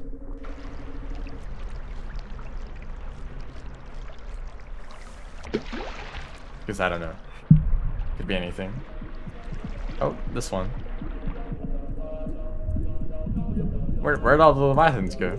Oh no.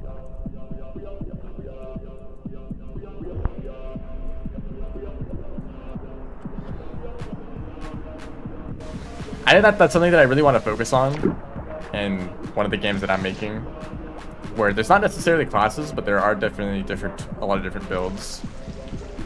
I really want build variety, and something that I'm focusing on is how exactly, what do you do to deal the most damage? That's like the question that you're asking. Maybe it's very simple and you're just like staying at long range and you're just shooting like projectiles. Okay, it's safe, you're at a safe distance, and it's very consistent, but it's maybe not the highest damage output. Maybe it's like a shotgun kind of build where you need to get as close as possible to maximize damage. Suddenly that's very different because you need to get close to enemies, you have to react to their attack patterns instead of just dodging the bullets that they fire. Maybe you have some sort of debuff build where you have to fire one projectile that debuffs their armor, and then another one that inflicts like fire damage, and then another one that actually deals damage, but deals bonus damage against enemies that are taking debuffs or something like that. Like if a debuff is like adding flat damage, then a rapid fire weapon would be more effective. Or maybe it's a weapon that like has a really long charge time but shoots a really powerful projectile. In that case, it's mostly about going from room to room, charging your weapon to fire at the highest health enemy that you encounter. Or against a boss fight, maybe that's not as effective because they're not going to die in one shot, so you want to repeatedly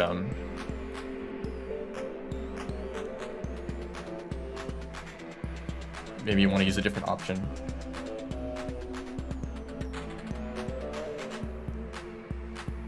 Or maybe it's like you have a build that's like really effective against swarms of enemies, but I don't know. It's a difference between like a build that's like effective against a certain type of enemy and a build that's like always effective, but if you use it well. Sorry, I'm still like split between trying to navigate this area. It looks like this is actually the correct room. And I can't see anything because of the text, but I have to go up here.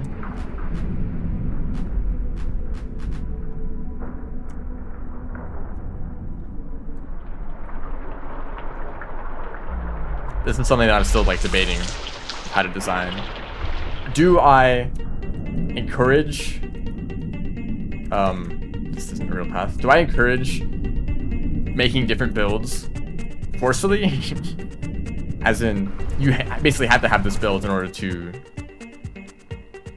like defeat this boss or defeat this area. Or should it be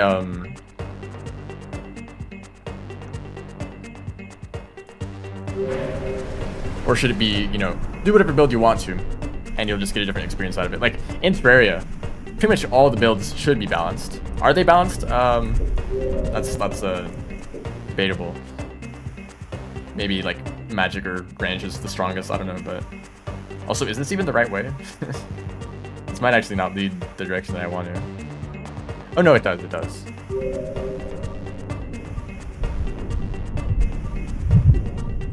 Because I think that personally, if I would like this is the reason why I'm designing the game like this, but I would love to experiment with every build possible. Like Nova Drift. This is a big Nova Drift inspiration. Oh shoot. The current? Is it gonna turn off? Thank you. I didn't think about that. Am I gonna get okay, but like Nova Drift, there's nothing preventing you from doing the same build every time, I guess, other than randomness. Oh wow, this might be way more difficult than I thought. I guess that's the point of Nova Drift, is that it's random and you're going to get a different build every time, but most of the time I'm trying to force a very specific build. Like, I want to see a build with a railgun and barrage and, you know, this and that. And that's just the way that I like to play the game. Also, I'm totally just drowning right now. You go backwards through the currents. How possible is this? It's like trying as hard as possible to prevent you getting to unlock. Wow. I think this is the only way. I can enter a different pipe that would lead me to it slightly further into that tunnel, but I think I'd still have to deal with the currents. Maybe if I just had a bubble weed, I could try to swim further and swim boost left. Comes from the order in which you get the upgrades. Also, a big motivation for this game was my frustration of how random roguelikes are, which I guess is kind of the point. They are random. Oh, I did shelter. Okay, I should shelter. I thought this would be a lot easier. But, you know, with Nova Drift, like, I just want to try out this one build. And it's frustrating if you get unlucky and you don't get the right upgrades, or if you die halfway through a run and you just do the same first half of the run again to get back to that point. If I'm playing Terraria, I can just say, I want to do a ranged playthrough, and I can just do that. I can just go and find the items, right? So imagine a roguelike like that. And of course, it ended up not being a roguelike, but I still kind of want it to be, you can build however you want with no like randomness getting in the way. But that just means that there's nothing preventing you from just finding one perfect strategy and using that for the entire game.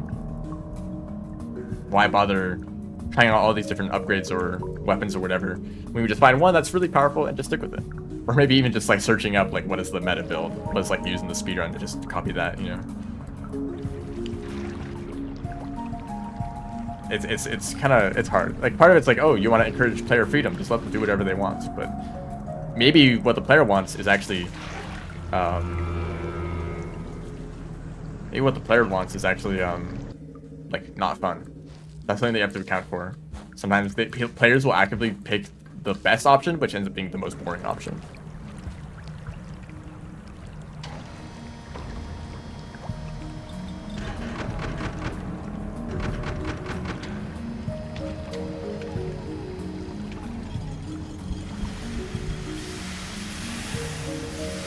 From what I've gathered from Cogmind, that game is crazy. But most of the time you can't do a specific build because you're getting blown up constantly. And you're like, oh, I wanted to like go with these whatever items. I don't know if I could come up with an example, but like I want to use these items, but they got blown off, so I gotta pick up, you know, whatever I can find, you know. Oh, I found a really powerful weapon. Oh, it's gone. Well, I found a new weapon that is like decent, but maybe it's not the right, maybe it's not a perfect replacement, you know. I'm not sure if you can get whatever builds you want, or if that it's just like you have to work with what you get.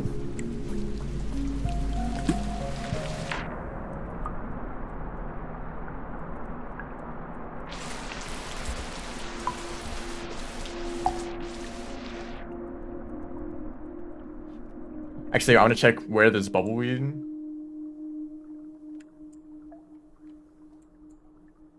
Are there some in this room? There are actually. Okay. Don't worry about yeah, don't worry about Cogmind, but also don't worry about bubbleweed.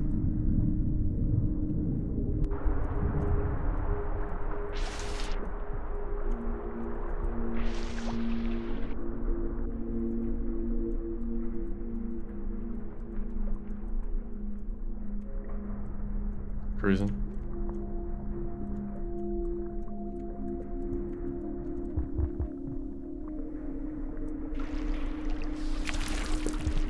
And also, I think there's some decision making in like what playstyle you want. Like you'd be more stealthy and probably deal with combat less often, and thus you don't really have to replace your components as often.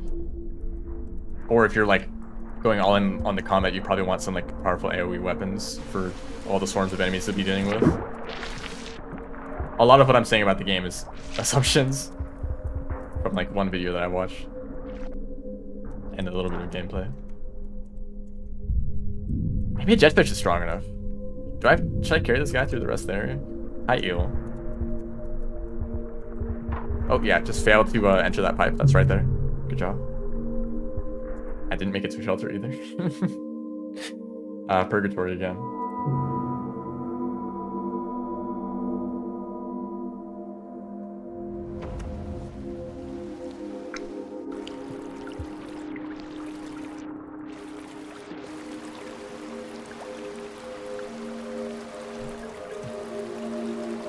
Unfortunately, my experience with Cogmind, I will try to give it a fair chance later.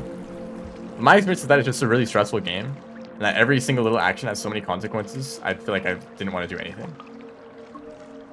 Like, oh, I could go around and explore this level more, but I might run into more enemies that could kill me. Maybe I should fight these enemies, but maybe I'll just run into more enemies because I'll be increasing the threat level. So it'll just kind of be like a spiral of combat that will end up getting me killed.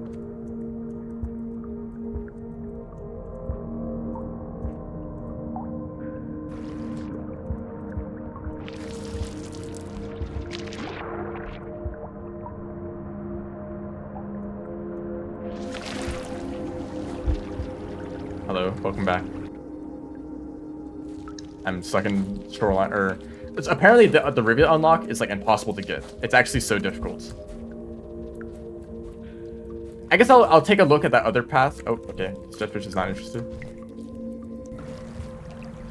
Oh, and Karma. That's wonderful. I didn't get the Karma flower back. So I'm trying to figure out, how do I actually get this unlock? One path looks like it's just an impossible jump. Maybe a plank could work, but the room looks really small, so I'd probably just hit my head on the ceiling. The other path, you have to go backwards through a current that pushes you through. The Rivulet unlock might be like Refraction Cell exclusive. Like it's actually like way too difficult to get otherwise.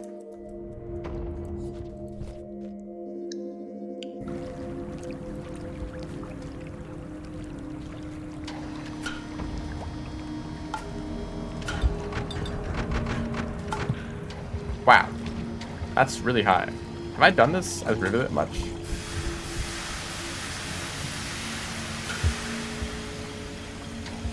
I think maybe I need to test that out more.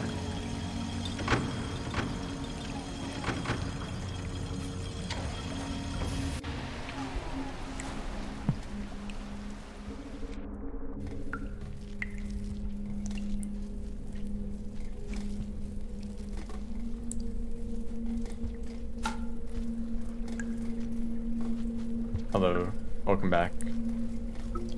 So, okay, for the game I'm making, which is unnamed, like just keep calling it that, but I had one idea, which is make bosses like sort of gates for areas. So let's say there's a boss that summons huge swarms of enemies.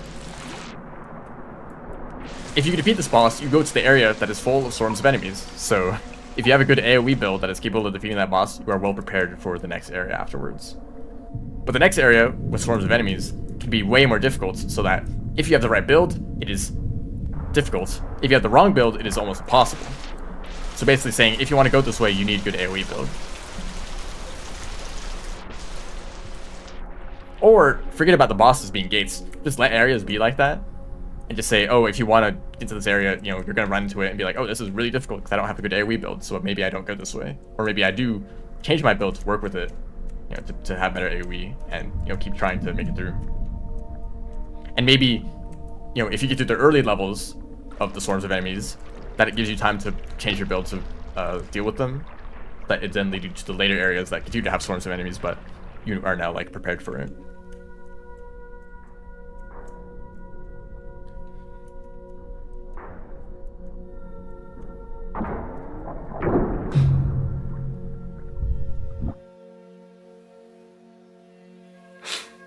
The game crashed.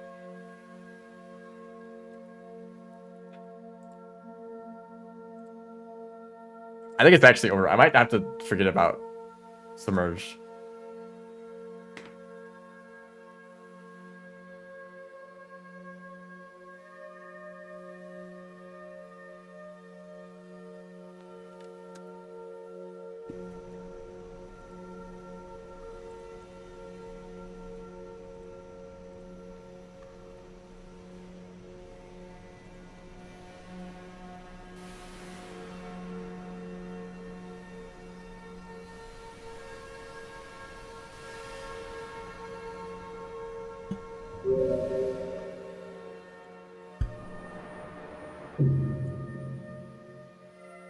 Dreams of Submerged are submerged. I'm trying to think, is there any other game that's like that? I mean, Terraria basically just says do whatever you want. You could go with a mixed build. I guess all Terraria encourages you to do is to stick with one build. Because most items give you buffs to a single class type. So like, it give you extra melee damage or extra range damage or whatever. Or maybe items will even give bonuses to a specific type of weapon, like the quiver giving you extra stats for bows. And the Shroomite armor giving you like buffs to like bullets or arrows or rockets. So think, okay, maybe I should specialize on a specific type of ranged weapon. But the same things apply to every other class, so, you know, just pick one class and it is going to work well. I guess there's nothing preventing you from deciding that melee is your favorite and you're always going to play melee and you're never going to explore the rest of the game's content, as in the other weapons. Unless you just feel like replaying it. And maybe that's good. Maybe, you know, Terraria works well. People have strong feelings about the classes and like which ones are the best and which ones are the most fun to play. And that is like a big part of the community about like the class variety. And like within a community, you know, like maybe one person does a melee playthrough and they're happy with it. Another person does a ranged playthrough and they're happy with it. And they talk to each other and like, hey, we had totally different experiences with the game. Well, not totally different, but like we did different things. We used different weapons. We like fought different bosses and whatever.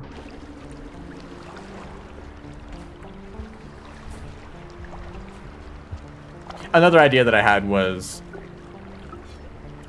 defeating an area will give you the upgrades that are effective in that area.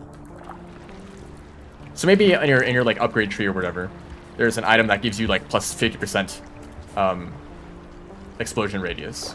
You're like, wow, that seems really good, but I don't have this resource that I need to get that upgrade. So you go to this area. Well, that just works wonderfully. You go to this area. You get this item. You know, maybe you have to deal with some swarms of enemies first. You get this item and you're like, oh, I can upgrade my explosion radius. That is so handy because I'm dealing with all these swarms of enemies. You know, so it kind of, the best builds are only accessible in the areas where they're most effective. But maybe that means that you can't try out an explosive build in another area where all the enemies are heavily armored and aren't vulnerable to explosives, and it just is challenging for yourself. So, you know, can I use the wrong build in a different area to challenge myself? That is something that I also wanted to consider a possibility of.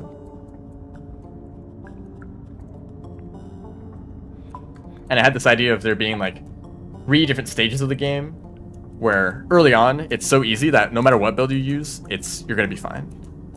The second build, or the second stage of the game, is difficult enough such that you need to specialize your build to work. If you just go with a random build, you're gonna struggle. If you go with the correct, like, specialized build, it's gonna be reasonable, you know, a reasonable challenge. And then the third stage of the game would be really difficult, but not requiring you to specialize at all. You can go with any build as long as you make sure that your build is like strong on its own, right? Because it'd probably have mixes of different types of enemies, of different weaknesses and whatever. So any build is equally effective, but you need to really make sure that your build is like as strong as it can be on its own. So just like picking random upgrades here and there, you need to make sure that all of them synergize really well with each other to have your best chance.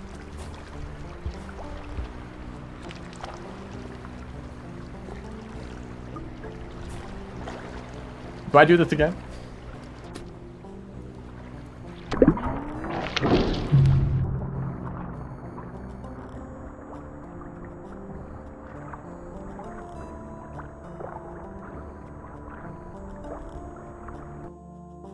I feel like I want to check the hitboxes there. Was I really in range of that?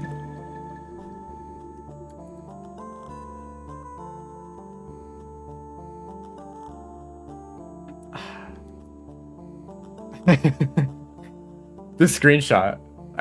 Actually, I can show this on stream. Well, I don't know how to do that actually, but I'm like outside of the Leviathan's mouth, the frame that I die, so that's fun. Inconveniently placed Leviathans. I'm gonna do it again. Yeah, it's the perfect place to do a plank.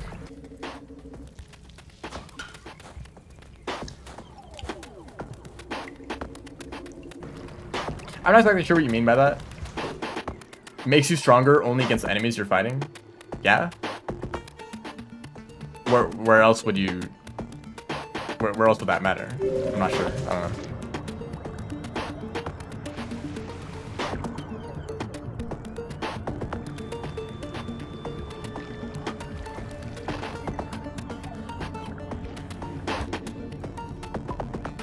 But maybe you could forget about the whole like specializing your build. If you could just figure out a good strong build that you're happy with, you could use that to carry yourself through the second stage of the game. Maybe you're not specialized, but at least you're still strong. You could still make it.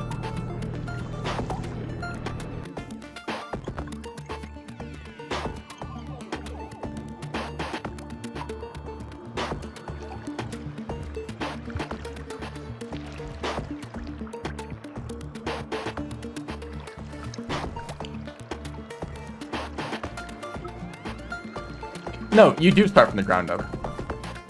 Every new area is a new run with a new build and, you know, new upgrades and everything. You might as well assume that the game is a roguelike and there's like 12 different paths you can take.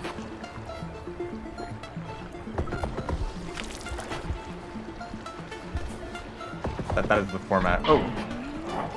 Okay. You've now been satiated.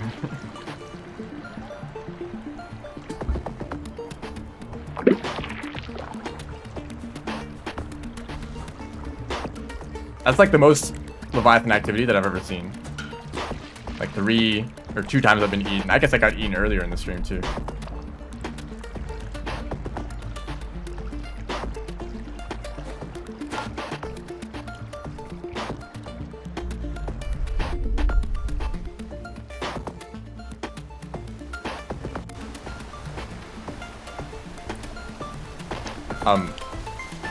Hello? Excuse me? That's not low gravity? What did I just do?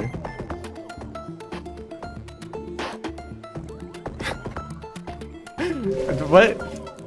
I don't know if I've seen that before. Or, that's just the regular tunnel.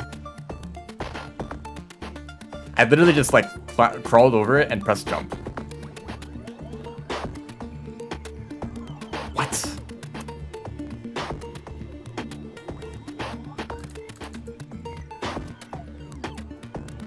I kind of want to see if I can try that, do that again. Did not see that? If it's like frame perfect, you're not going to see it again.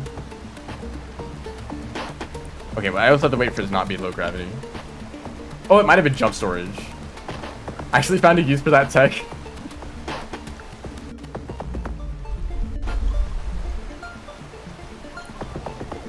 Hello, welcome to the stream. What? I don't even know how I did it. Like I crawled over the pipe and then just pressed jump and I went flying. And now it's low gravity again.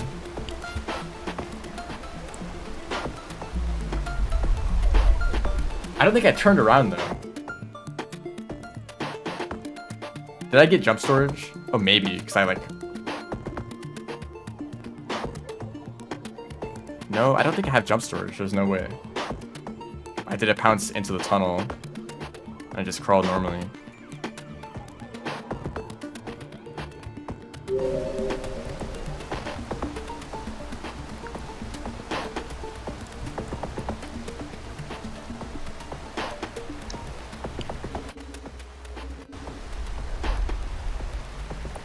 It kind of looks like that, except I went like all the way up here.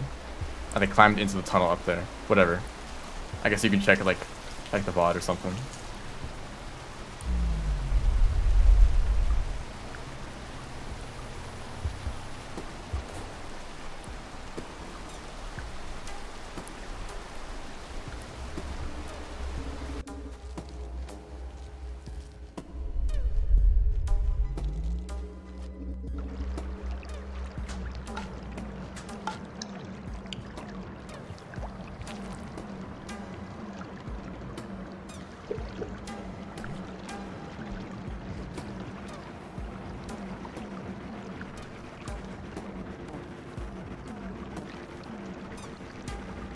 Turn storage on the on the wall.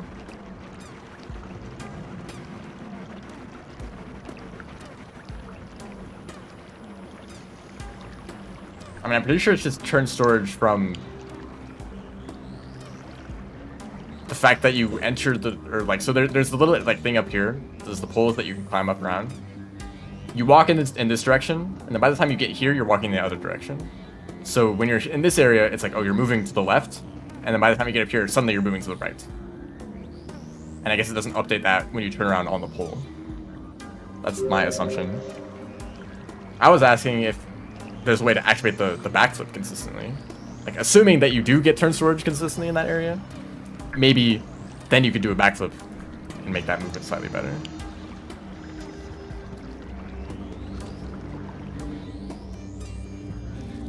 Actually, what would be really useful is one of those mods that displays a bunch of your movement like variables, like your jump storage and your, I don't know.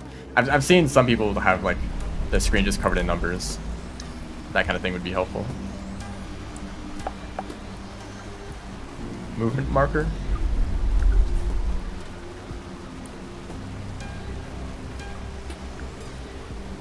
I'm not even that far away, but I'm gonna use a passage here for karma, and to like get shaded quickly. I can't actually. Actually, I will passage because I have nothing else to use the passage on. But I'm gonna passage like to the next room over.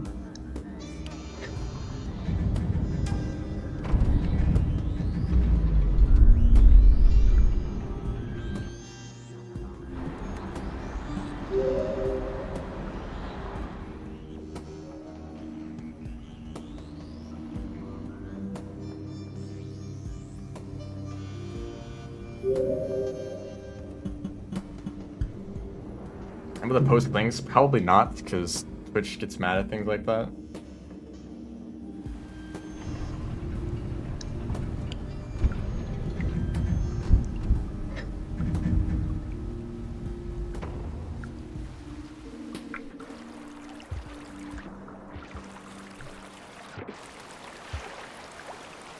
Unless you post it and it like shows up as like a block message that like a mod could remove, or I guess like bring back.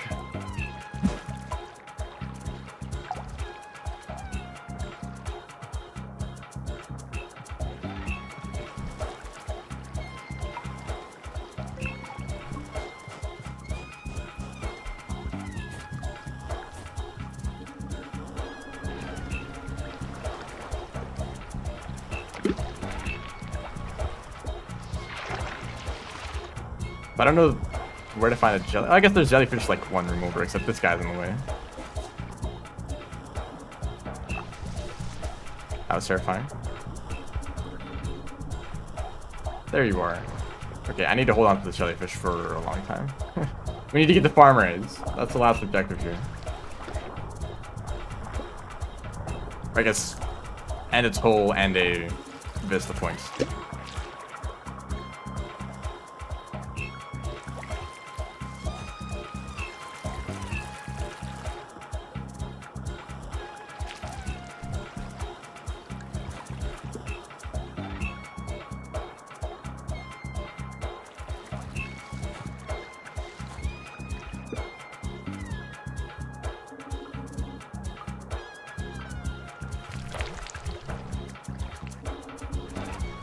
Imagine if I could.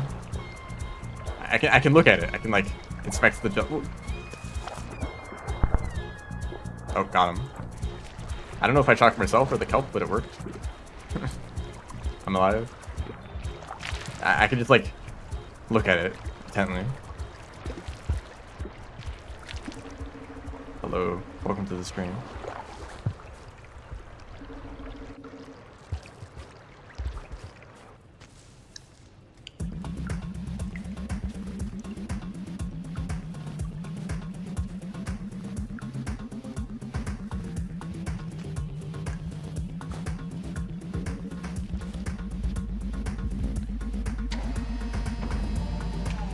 So this has gone really well until I got to underhang and died like 10 times, and then also went to submerge and died like 10 times there. I want everyone to know, especially the for future bingo games, this is really hard to get unless you have the rare facts themselves. It's basically impossible. You're on YouTube. You might as well assume that the challenge is impossible unless you have the rare facts themselves. That's how it is. Or maybe with like bubble fruit and like perfect swimming through like half of submerge, you could get this too. Or maybe a ploink that doesn't kill you somehow. Trader.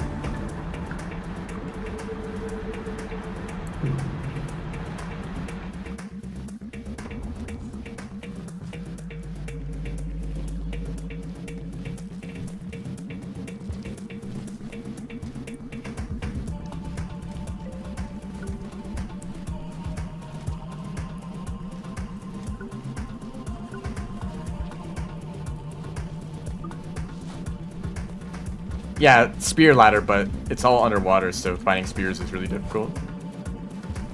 I don't know if spears are just as likely to spawn underwater, but they're definitely harder to see. You basically have to crawl along the floor underwater to spam and grab to like find everything. You might just pick up rocks. Maybe there's some crazy wall bounce you can do too. But the shape of the room, it like kind of goes inwards, so even that would be really difficult.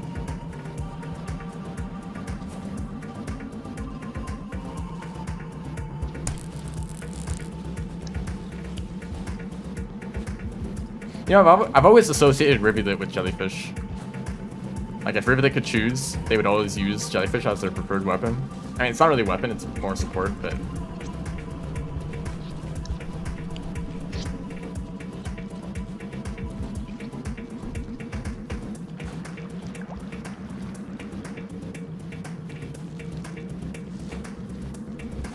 You know, the tragedy of having too much stuff to do.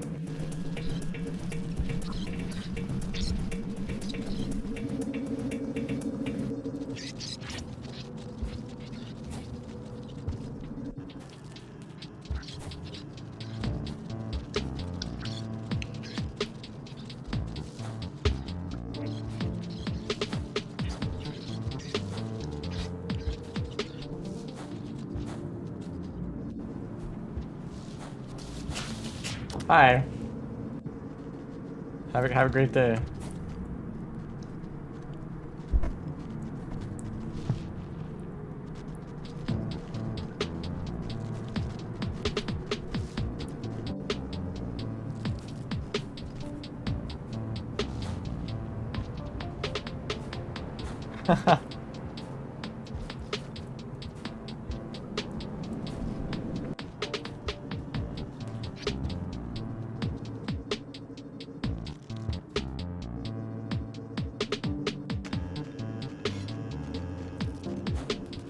Don't murder me. Okay, they're chill. I think I have a little bit of chieftain.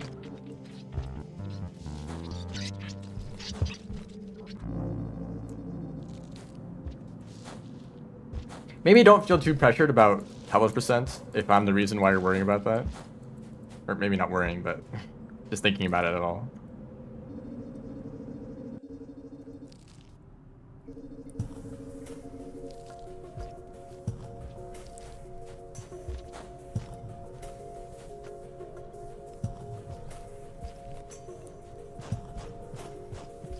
I don't know if this is the best idea, but you could, you're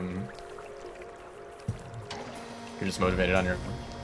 Maybe for like a speedrun or movement guide or whatever. Maybe wait until the next DLC release when there's more interest in Rain World.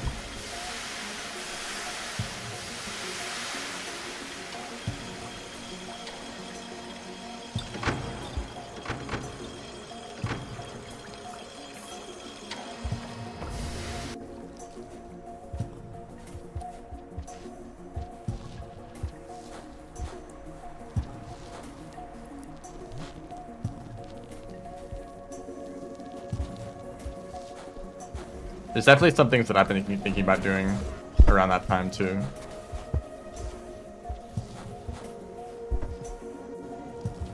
It's funny because when Downpour released, I made a handful of videos that were like very low effort and they did like way too well.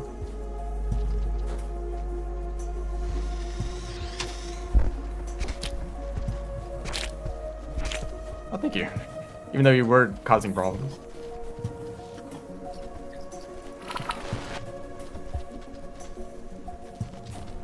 On.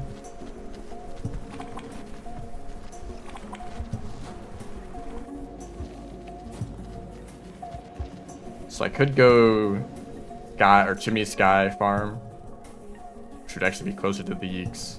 Oh, I should have gone through Subterranean. I totally forgot about that. I mentioned that earlier, like I can just go through Subterranean as a little shortcut, but oh, I missed the point.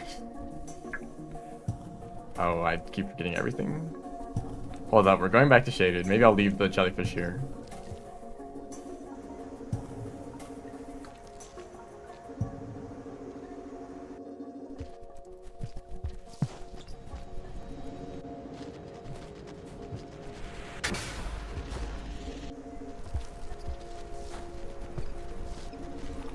Yeah, we've been saying Rain World has a crazy skill ceiling.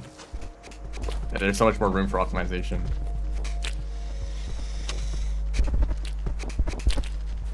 I mean, creature RNG will always be a thing. So for actual runs, who knows? But think about like how many speedruns are there that are just movement focused, where they're optimized down to the second, you know?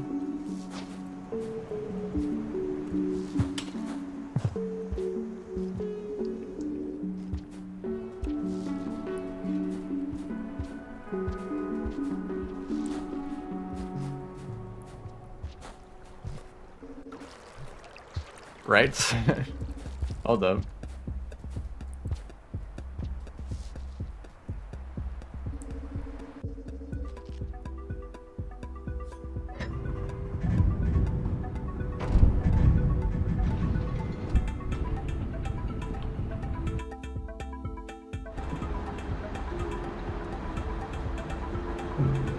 mean, there's so many things to account for. For whatever reason, being an actual run makes you like 10 times more likely to make stupid mistakes. At least in my experience. I may have done like 20 practice runs. Well, that's maybe exaggeration. Maybe like 5 practice runs that like went really well with the movements. But I'll do an actual attempt and I mess up this wall pounce and I mess up this like EI hop and I like jump into this lizard and I have to like scramble with them for 5 seconds and so many times people say regen. I misread it as Regon. Just like at a glance, you know. Like all the time. And, you know, it's Rain World. People are saying regen all the time.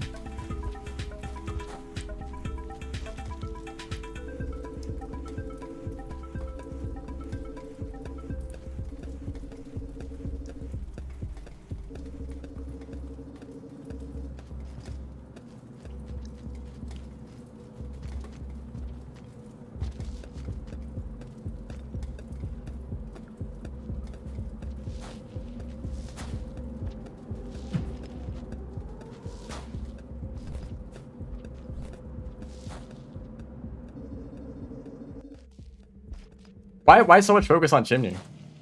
What about the industrial optimizations or the outskirts optimizations?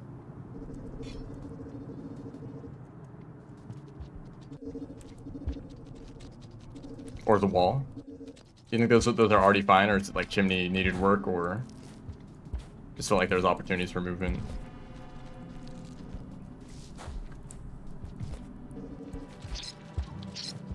Is this even the right way? I don't think so. I think I need to go further down.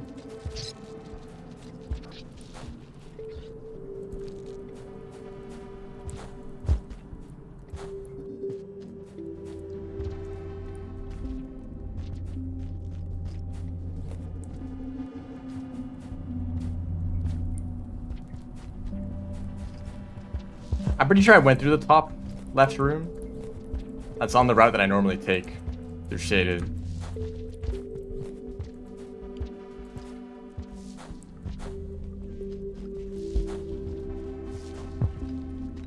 Good job.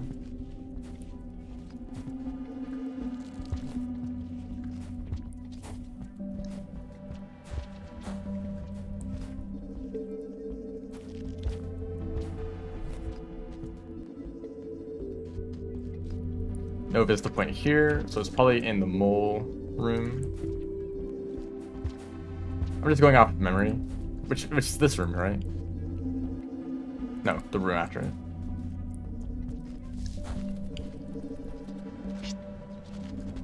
No? Or is it the one after this one?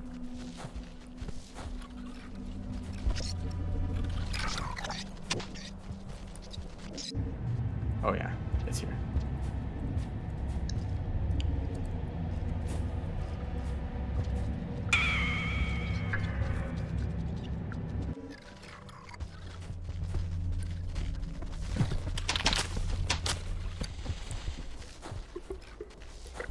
That would have worked if there was Oh, Shrub, what was it, like the practice game that you're doing and streaming on Discord or something? There was a time I think you did an E-slide past some lizards, but then they grabbed you. I was like, what? That's never. I've literally never seen that happen before. Like E-slides are such a good way of getting past lizards, but they just caught you. Like they can actually do that. Like just like with their reaction time, just like they saw you slide by and they grabbed you. That's the thing I think a lot of people could learn to improve. Like if there's a lizard in the way, a really good way to get past it is just to do an E-slide.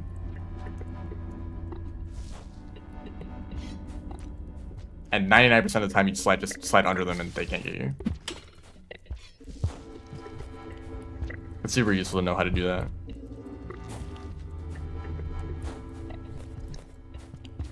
Mole lizard. I think that like out of any lizard to be like a pink lizard to do that.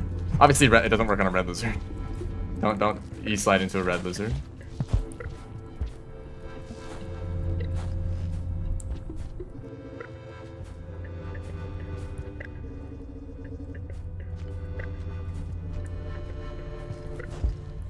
Is it just because they're mole lizards? And they heard you?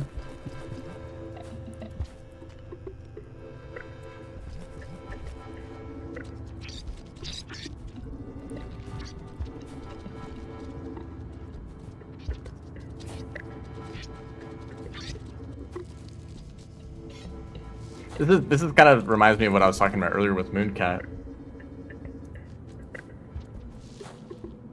I was able to, or someone made a mod that lets you put on the game and make save states and a few other things. It basically lets you make a task, and I did that to optimize movement in one room. I've only used it on a single room so far, but already I was able to find like 2 places to save a significant amount of time, and by significant I mean like a few frames, but it was enough to make a difference in that room to catch a cycle to save 5 seconds. I didn't eat food.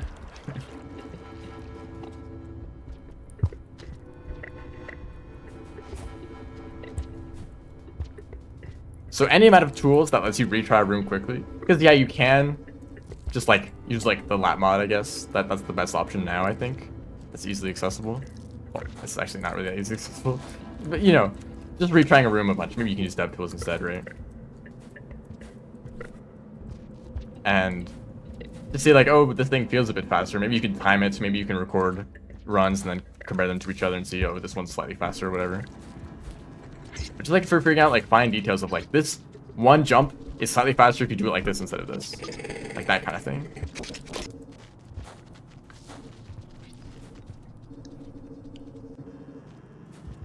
And that is what I was able to definitively figure out in Mooncat. Basically, just make a save state right before the movement, and then do the movement and don't do the movement and compare them. And it's really easy to do in Mooncat because of how many cycles there are, so you just time it based on a cycle that you know is consistent. It's like, oh, I caught the cycle like a few frames faster, so this movement is better. That's what I needed to do in that room. There's that one video that's really cool of that one room in Outskirts where they showed like 5 different ways to climb up to the pole at the top. You can see like all the transparent slug cats overlaid on top of each other. That kind of thing would be really nice if you could easily create that with like any room. It's like record movement a few different times and overlay all the slug cats. You just see like, oh, this one's better.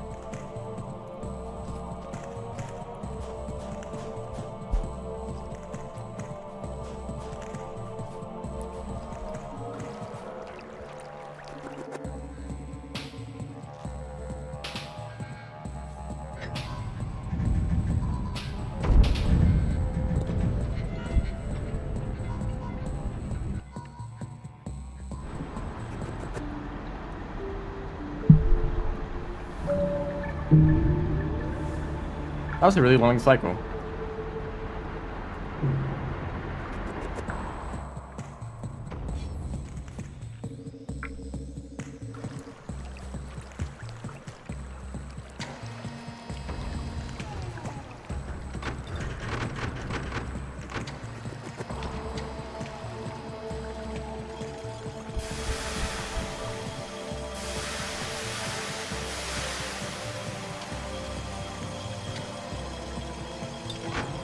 So I just need to go to farm raise. I have the jetfish in industrial, or the jellyfish.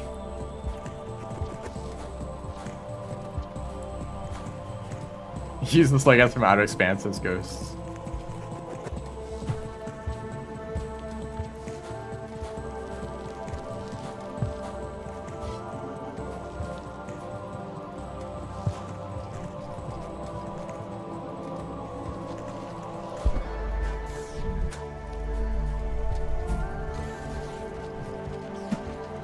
Nice spear throw, dude.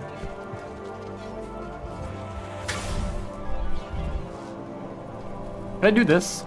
Hold up. I said the phrase. That means I have to do it, right? Oh, there's a ceiling there. Right. Maybe lower. Nothing really lines up there.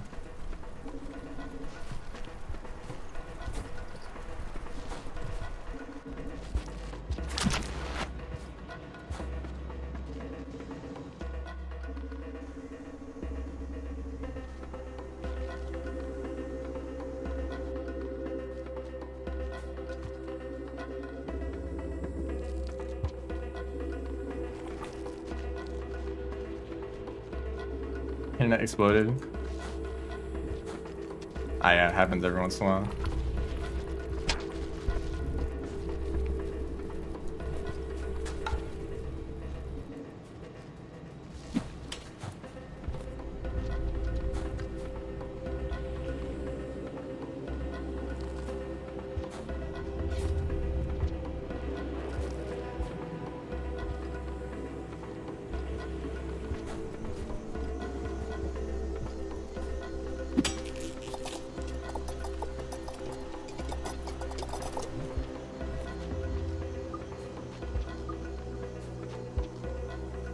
Pull it off the tip of poles, like this.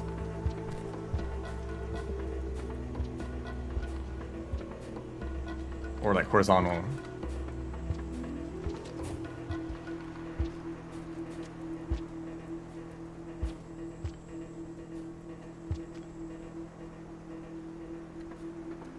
Oh, isn't that just like grabbing the pole and then jumping at the same time?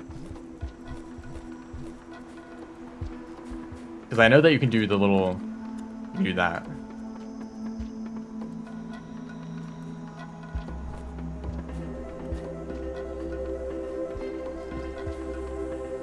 Okay. That is interesting.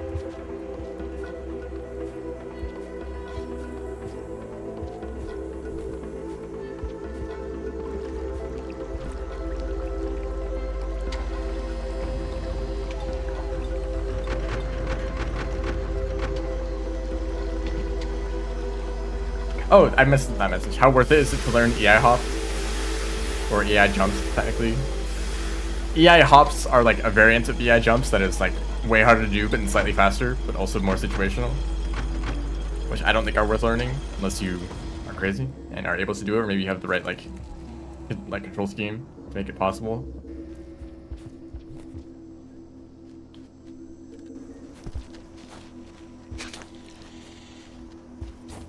EI jumps.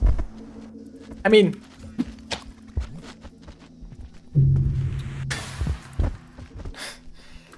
it depends. Like, do you play the game a lot? And you're trying to like go as fast as possible in a lot of situations? I mean, I guess you don't need it. It's not really necessary.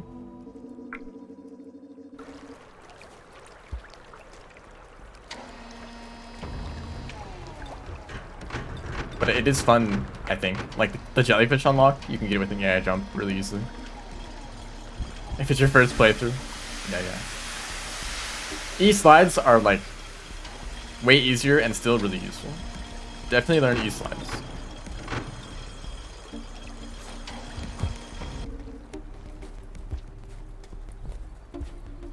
Sometimes I consider just not doing EI jumps at all and only doing E-slides, because at least I can do them consistently.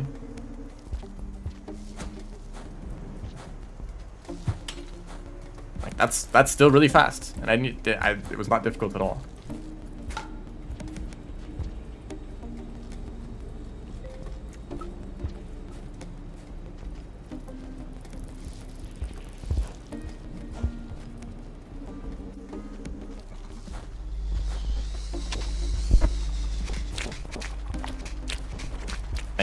Thank you so much.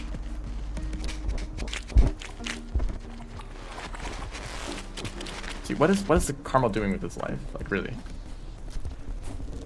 Also, I just eat this fruit.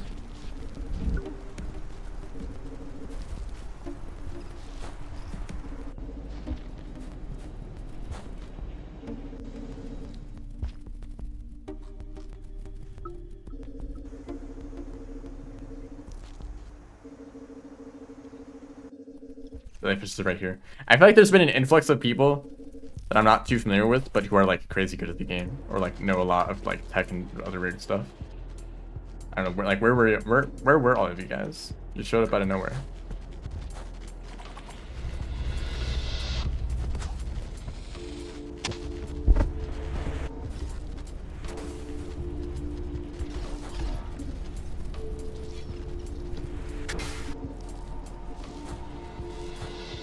Oh, like this? I don't think that's useful. Or this room?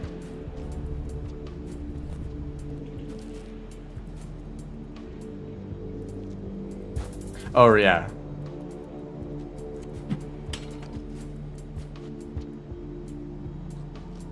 I don't know, maybe that was Rivulet.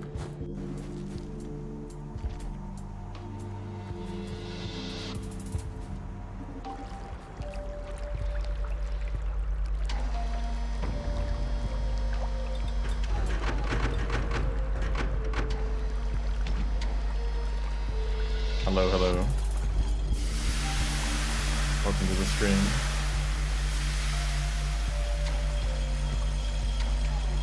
Oh, they got a world record? Oh, Monk. Whatever. It's only Monk. Who cares? That's probably not what you meant, but...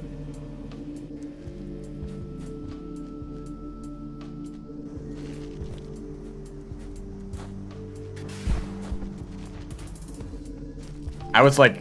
I calculated like a 30% chance of death to that pink lizard.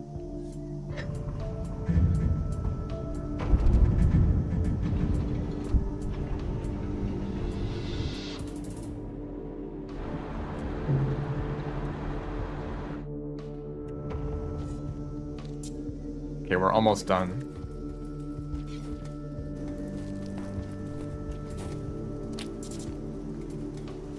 Maybe I'll play Mooncat when I finish this, because I'm just really excited about it.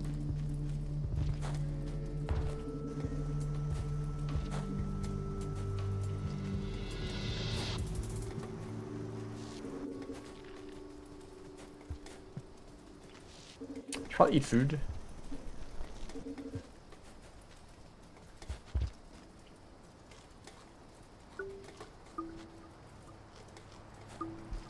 I kind of have a feeling that maybe I could return to some categories and improve them significantly, just because I've improved a lot of the game. But also that means I would have to speedrun more.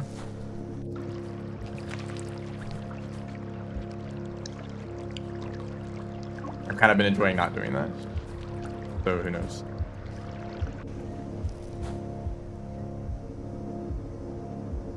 Also, maybe there's a point in some games where alchemizing a run doesn't really mean they have to be better at the game, it just means they have to do more attempts.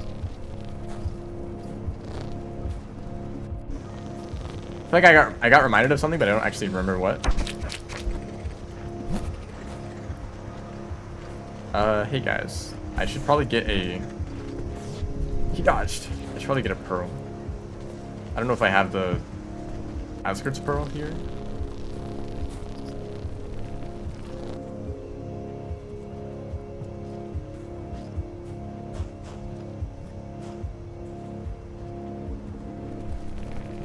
Maybe some like random summoning stall video, I don't know.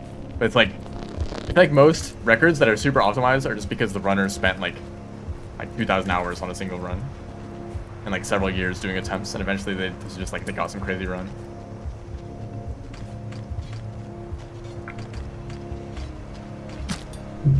They really didn't like that. Okay. I'm like, oh, there's just some spears here and there. No, they were mad.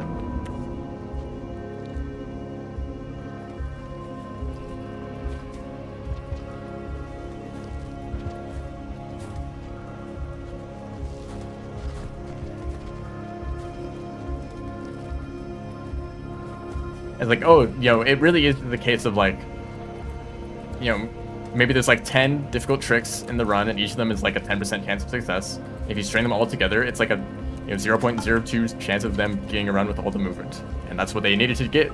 They needed to like hit all of those in a row for a world record.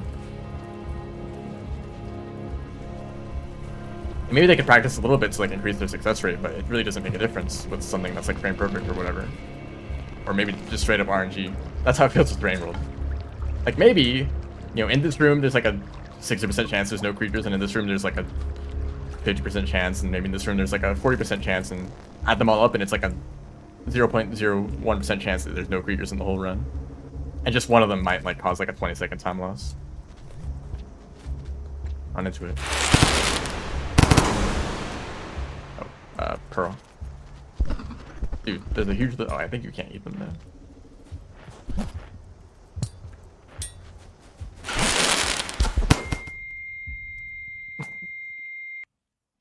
I don't even know what I died to. There's tons of mushrooms. There's some in the room by the pool. There's some in a room not far from here. I'm not gonna use them though. I think I'm like pretty confident that I like hate karma lizards. I think I've really decided on that. I totally forget where I put them on the tier list, but they're definitely lower than that.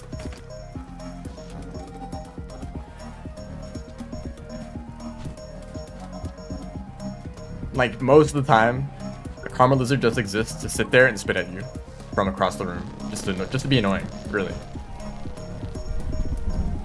Or like block a tunnel. Or to like randomly jump at you and kill you out of nowhere.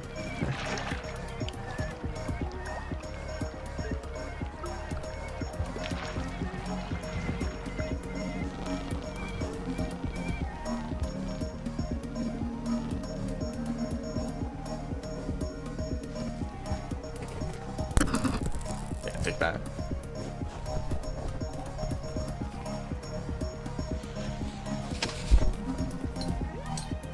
That was the pearl in my hand.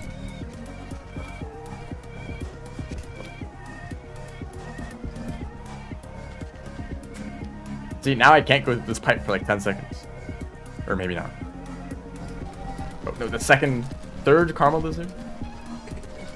And the fact that you just see so many of them in like Rivulet Insane campaign.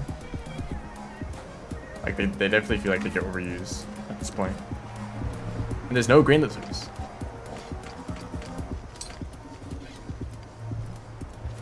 Like you have to replace one of the best lizards with one of the worst? Really?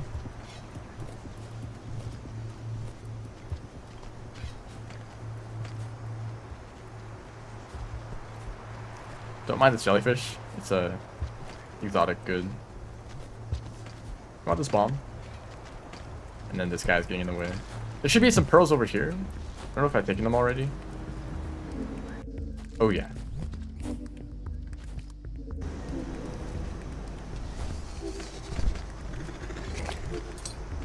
Have some fun with those. Hang them up with your 50 other pearls. Okay, I don't have enough karma.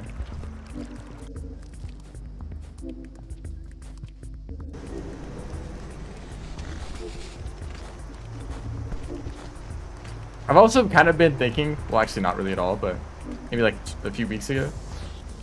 So I think some video was like talking about rain rolling, like yeah it's really good, but karmic gates just suck and they just should be removed. And like, do I agree with that?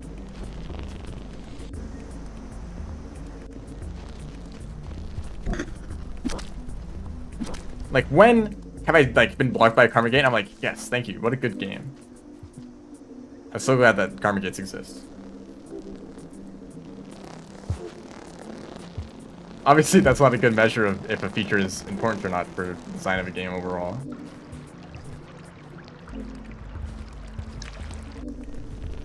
What would it prevent? A new player from getting to regions they shouldn't? Well, they're not going to get to a farm raise, because good luck passing its hole. Where'd the pearl go? And they go to drainage anyway, so honestly, they don't really do a good job at preventing that. Oh, there's a pearl.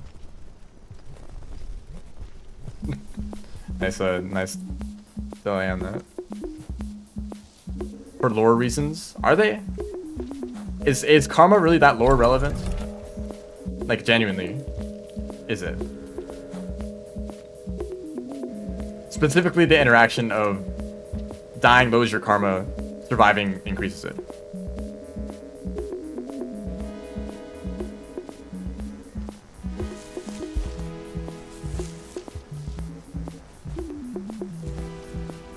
Because maybe there is some sense like, oh, the symbols represents the things that the ancients were trying to avoid, and eventually they ascend up to the highest level that represents like ascension.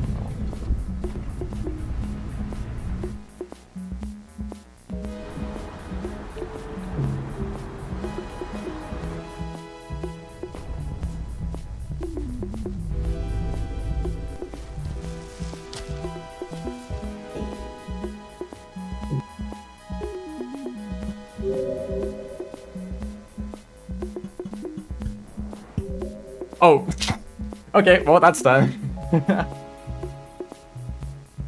Yeah, I had an idea there, but I forgot.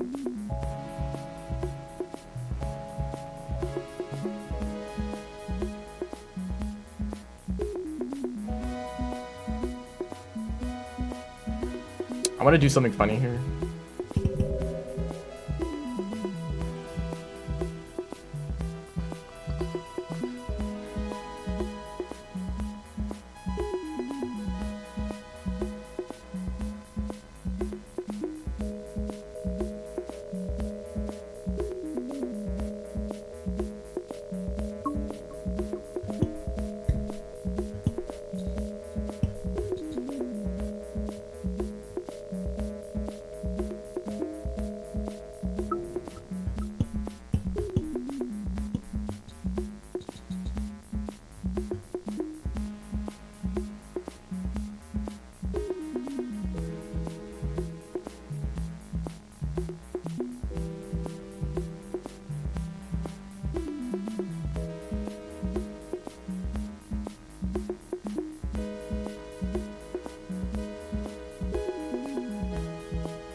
Hold up.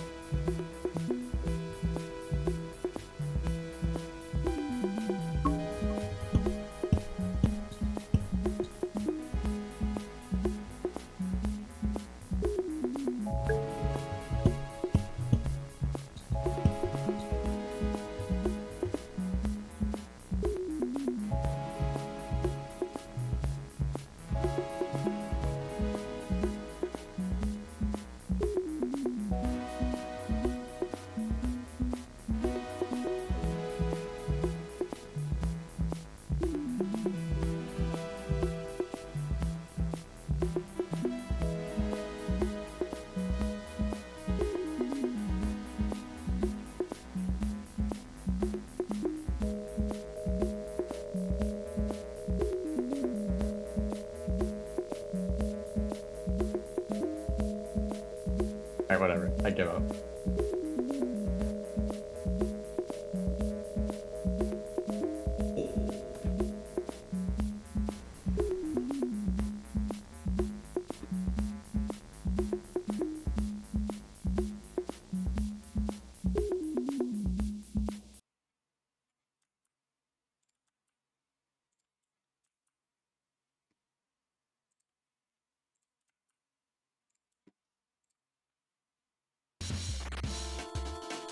I don't have UFO 50 connected to my audio input capture because I'm afraid it's going to crash the game permanently.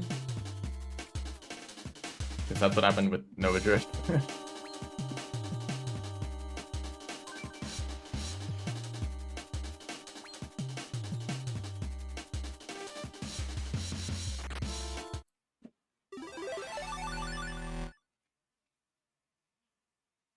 Actual cat. Unfortunately, I don't think there's any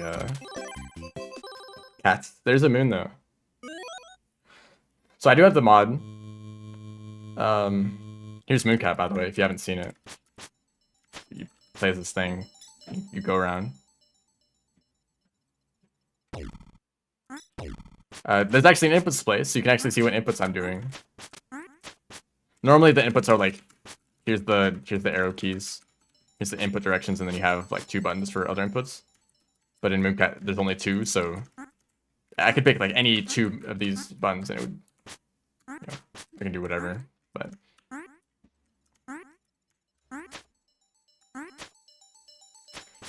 There's some things I can do. I can change the frame rate, which is just game speed really, which makes it impossible to like dash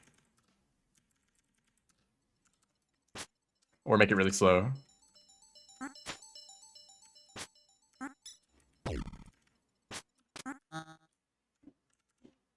Or save states, so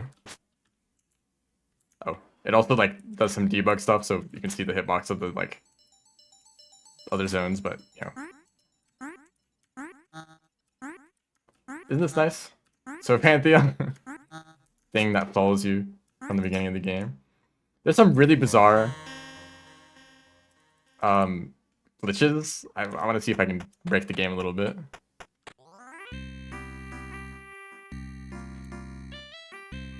I mean, obviously when you're like doing stuff like this, it's gonna break, but Okay, that actually worked pretty well.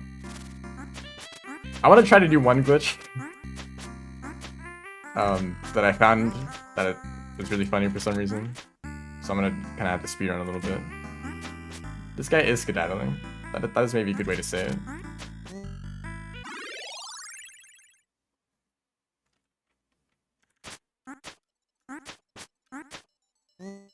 Underhang Pebbles Gates.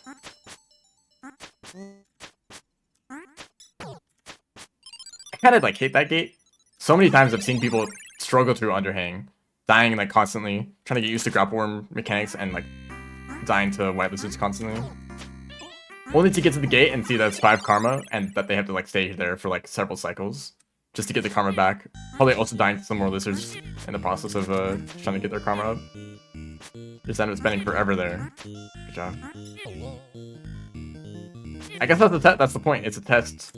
But I feel like you've already like passed the test if you've made it that far, right? You made it through Underhang. You figured out how to use the grapple worm. You've made it past the creatures. What is this game? This is UFO 50, specifically Mooncat. I'm not doing very well. And Pebbles actually ends up being easier. It's kind of a break until you get to the wall, which is pretty easy if you're going down, you know?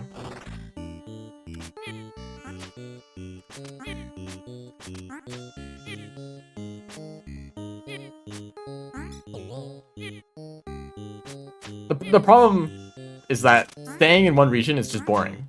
Or staying in like a handful of rooms, because what are you actually doing? You're like leaving a shelter, eating a bit of food, and then sheltering again.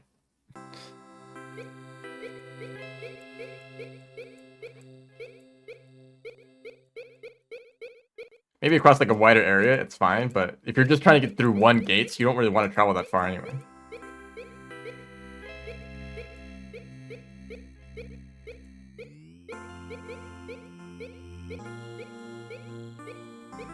I don't know. Maybe Karma Gates should stay, but some other alternative would have been a bit better.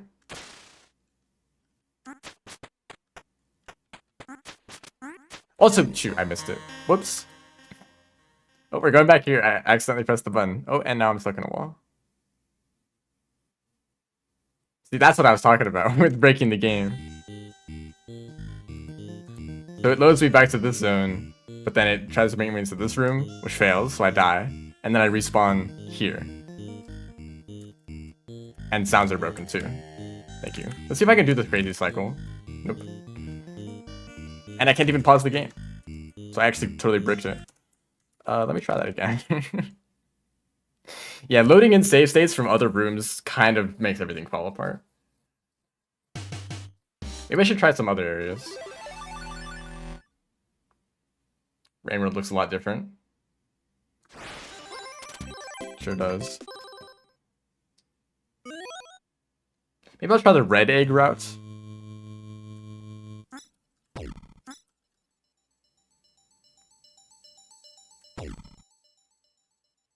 This game right here has actually been compared to Rain World a little bit. Obviously, it's like very, very different, but it's got a very strange control scheme that takes a while to get used to. But once you do get used to it, it's like it flows very well and it feels more accomplished, or it feels more satisfying to figure out the controls compared to it being another platformer that it's really easy if you've played any platformer before.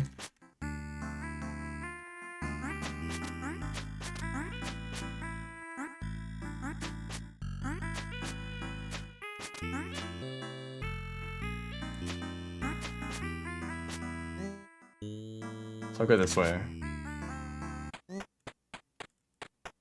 I kind of wanted to see if I could do something in this room.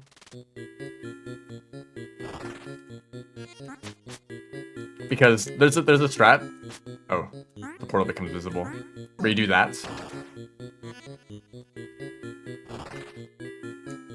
No, I didn't. Hold up, I didn't think about that. Just die.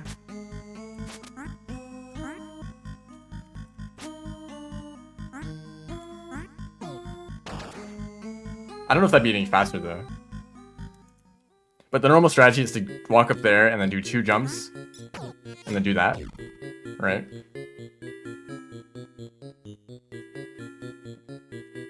Maybe a little bit earlier.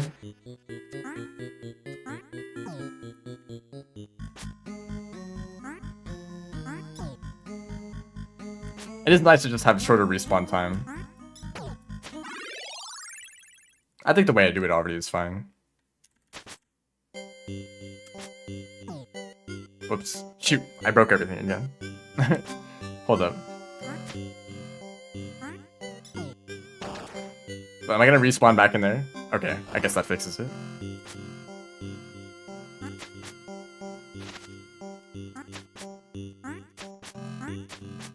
What I'm pretty sure is happening is there's some variable that stores which level you're in, and when you load a save state, that variable doesn't get updated. So it thinks you're in another room, but your position is in the room that you loaded into. Okay, I'm bad. Rain World? Why well, okay, thank you everyone who's showing up to the stream. I was playing Rain World earlier, but I finished doing that. So now I'm doing this. But I will end the stream pretty soon anyway. Oh, good job, jumped in the complete wrong direction. So this room right here. Does this work? So that right there that I just did, that's really difficult. It's very easy to run into the mushrooms directly. Because I could do that instead, and it works, but I could dash instead and be a little bit faster. But that makes the timing really difficult. What I could do is do this.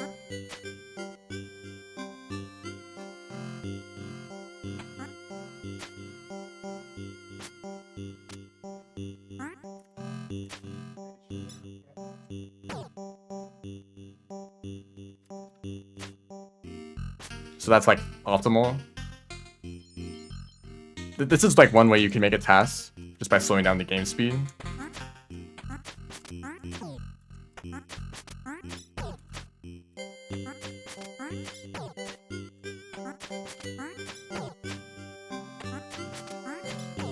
I guess it's maybe not that horrible. Whoops. Okay, we're here now. I guess if I go to the wrong room, I can just die and it'll set me back. Stop doing that. Going for the speedrunning Rain World to speedrunning this game is a very funny experience because it's actually like consistent. It's like 99% deterministic. And your controls aren't like flopping around all over the place.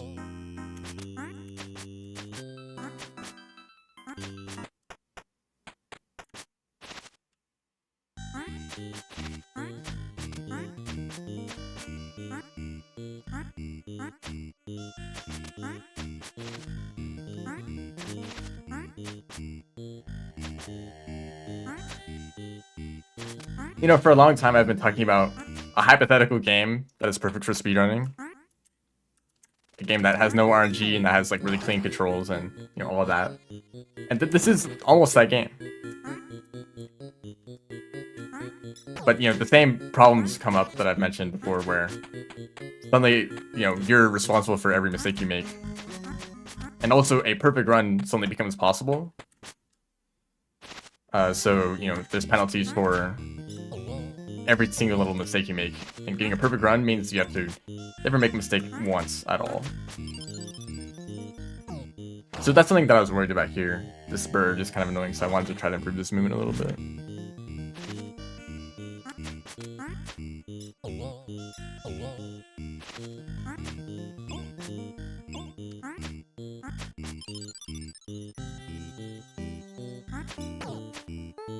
I think that movement is fine. Adding a little dash there before the bird kind of helps.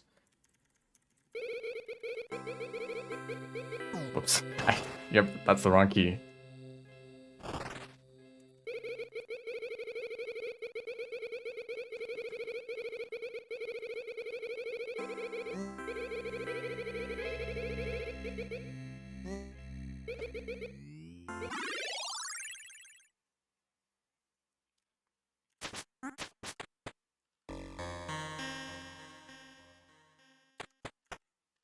So here, I actually want to slow this down.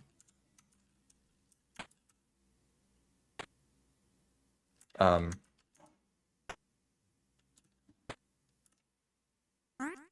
up. Where does the movement start? Here. Okay.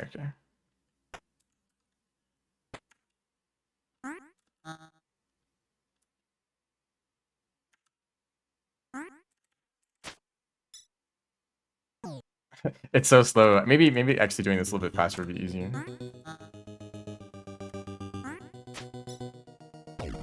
I was wondering if this was possible. So, okay, let me try the normal fast kill. Which is, I mean, I just recently discovered this movement, so it's really difficult. I'm not practiced it that much.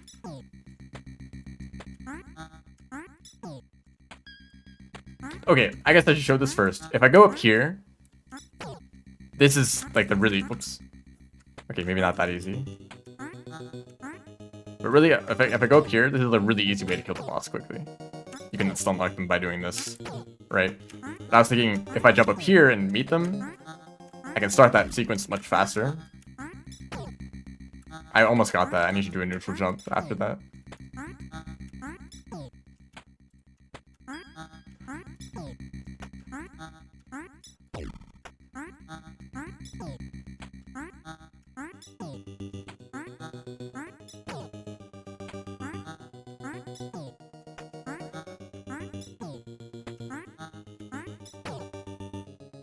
There we go.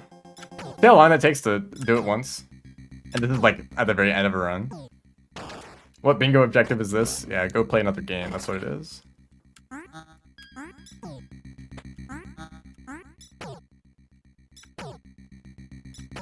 I don't think there's any more optimizing this though. Oh, you know what I do want to try? I'll have to do an entire another run for this. There's one skip at the very end of another run, another route. That's like frame perfect, and I want to see how reasonable it is. No idea how hard this is. It's difficult. But there's only 2 buttons, so it has to be easy, right?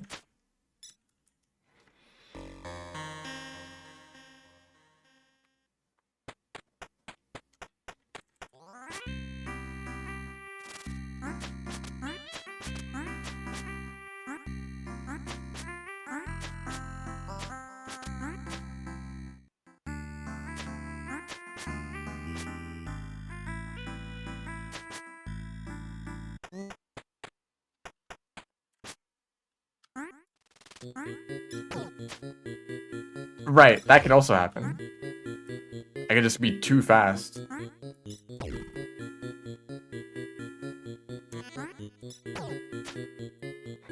Oh my gosh, just die. It's something that you just to start over rather than try to fix it. So yeah, if you actually go too fast, you just jump over the portal, so it's better to time it.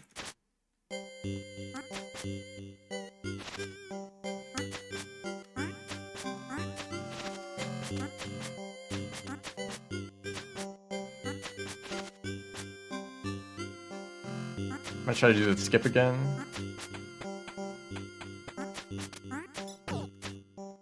Nice.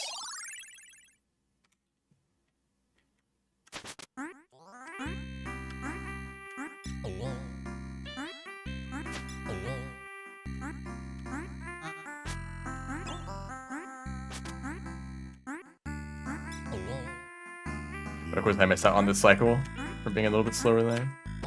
Oops.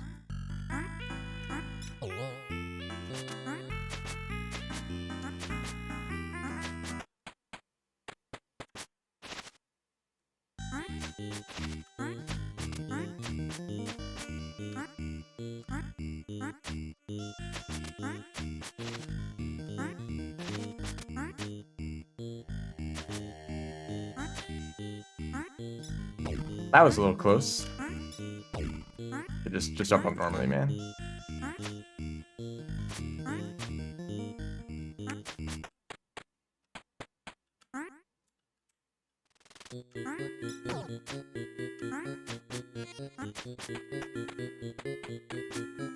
I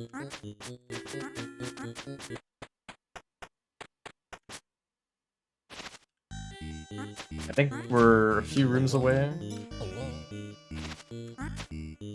Unfortunately, I don't think I can set this up the way that I would like to, just because of the way the save states work.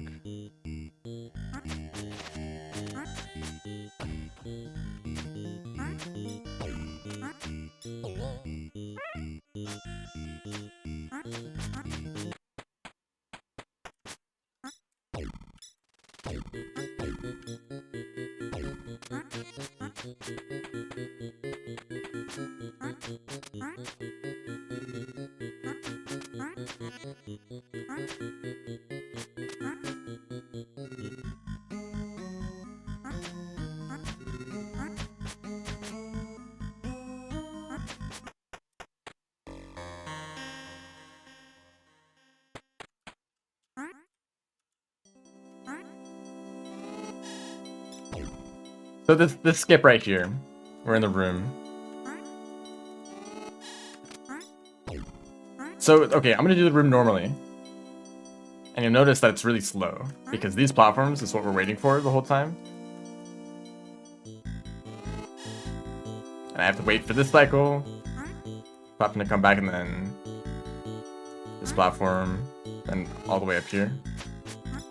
And then you might accidentally fall down. But you see, that just takes a long time to wait for the platforms to go up and down. You can skip that all if you could just make it onto this platform a little bit earlier. By landing on it and then making that jump across.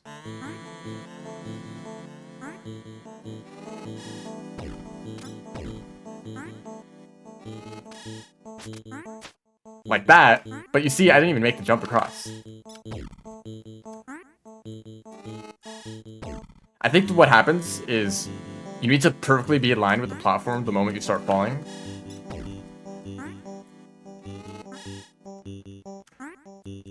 Like, there's a perfect point right there. I actually messed that up. There's a point where you snap to the platform and you can start the jump immediately. That's like when you want to hit it.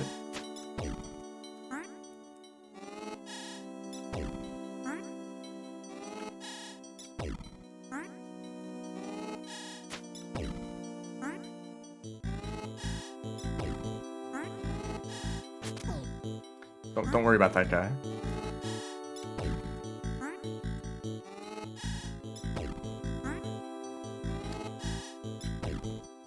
And yeah, the only thing, this is the very end of a run. It's an extremely difficult trick, and it saves a lot of time. Or hold up. Is it maybe easier that I'm making it? Like, if I could get snaps to the platform like that, and still make the jump? The question is, how reasonable is that?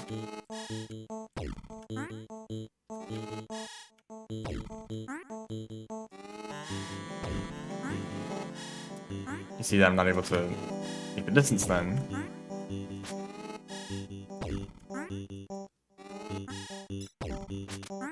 And if I do the slide, then I'm waiting for too long.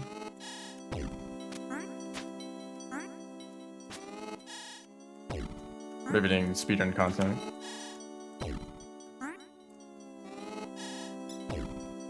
I just feel like that is too slow. Maybe I can slow it down here.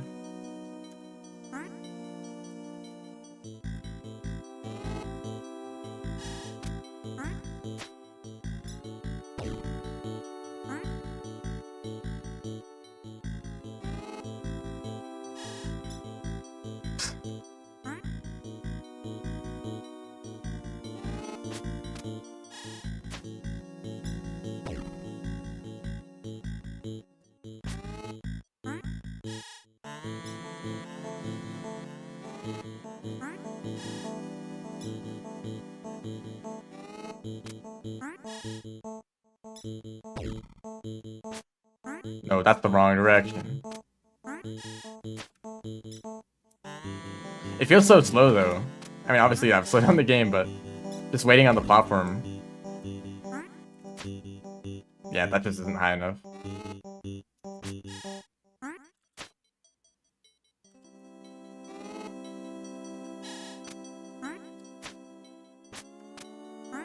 That's what you want. That's just, like, literally a few pixels off. That is how close that is to making the next cycle. I think it might literally be frame perfect. That's, like, kind of been my assumption when attempting this.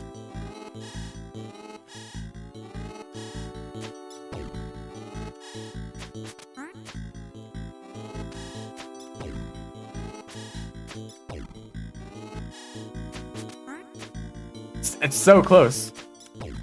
Like, just landing on the platform is such a challenge in the first place. Then actually making the distance, I don't even know what like the difference is.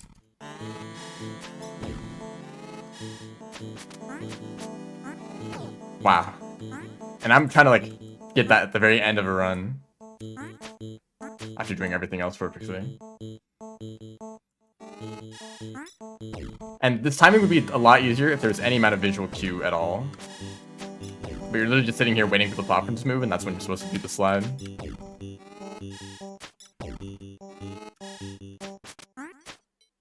I think maybe I'm waiting on the dash too long at the end there.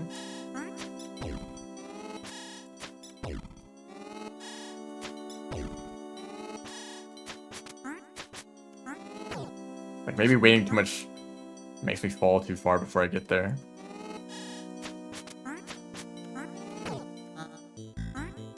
But just having a way to make save states like this makes it way, way easier to practice.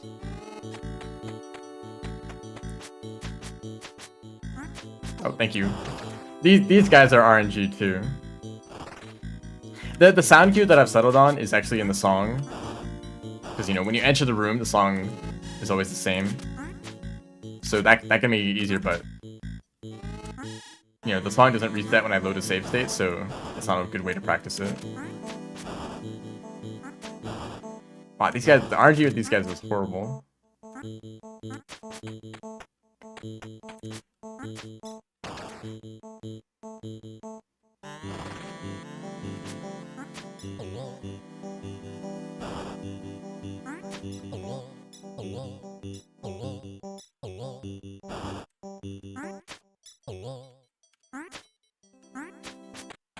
Alright, well, I guess I'll end the stream. I'll just defeat the boss real quick. Whoops. So, the same strategy from the other boss works here. It's way easier to set up those since they start out on your level.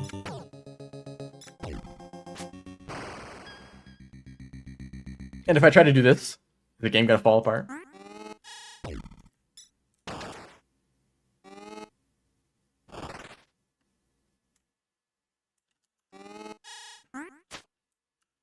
I don't know, I just kind of like seeing the game like struggle to figure out what the save states mean. Wait, I wonder what happens if I go to the next level, because it thinks I'm on the final level. If I go one more after that. Right. Okay. This is before this level. Huh, that's an interesting place to send me. If I go here, I'm just kind of making the game fall apart. Water level? I guess this is the next one anyway. I'm just going back in order. Anyway, just wanted to show that game because I really like it. And it's fun to speedrun. And that's what I'm doing instead of 100% attempts. For now. Alright. Thanks everyone for watching. See ya.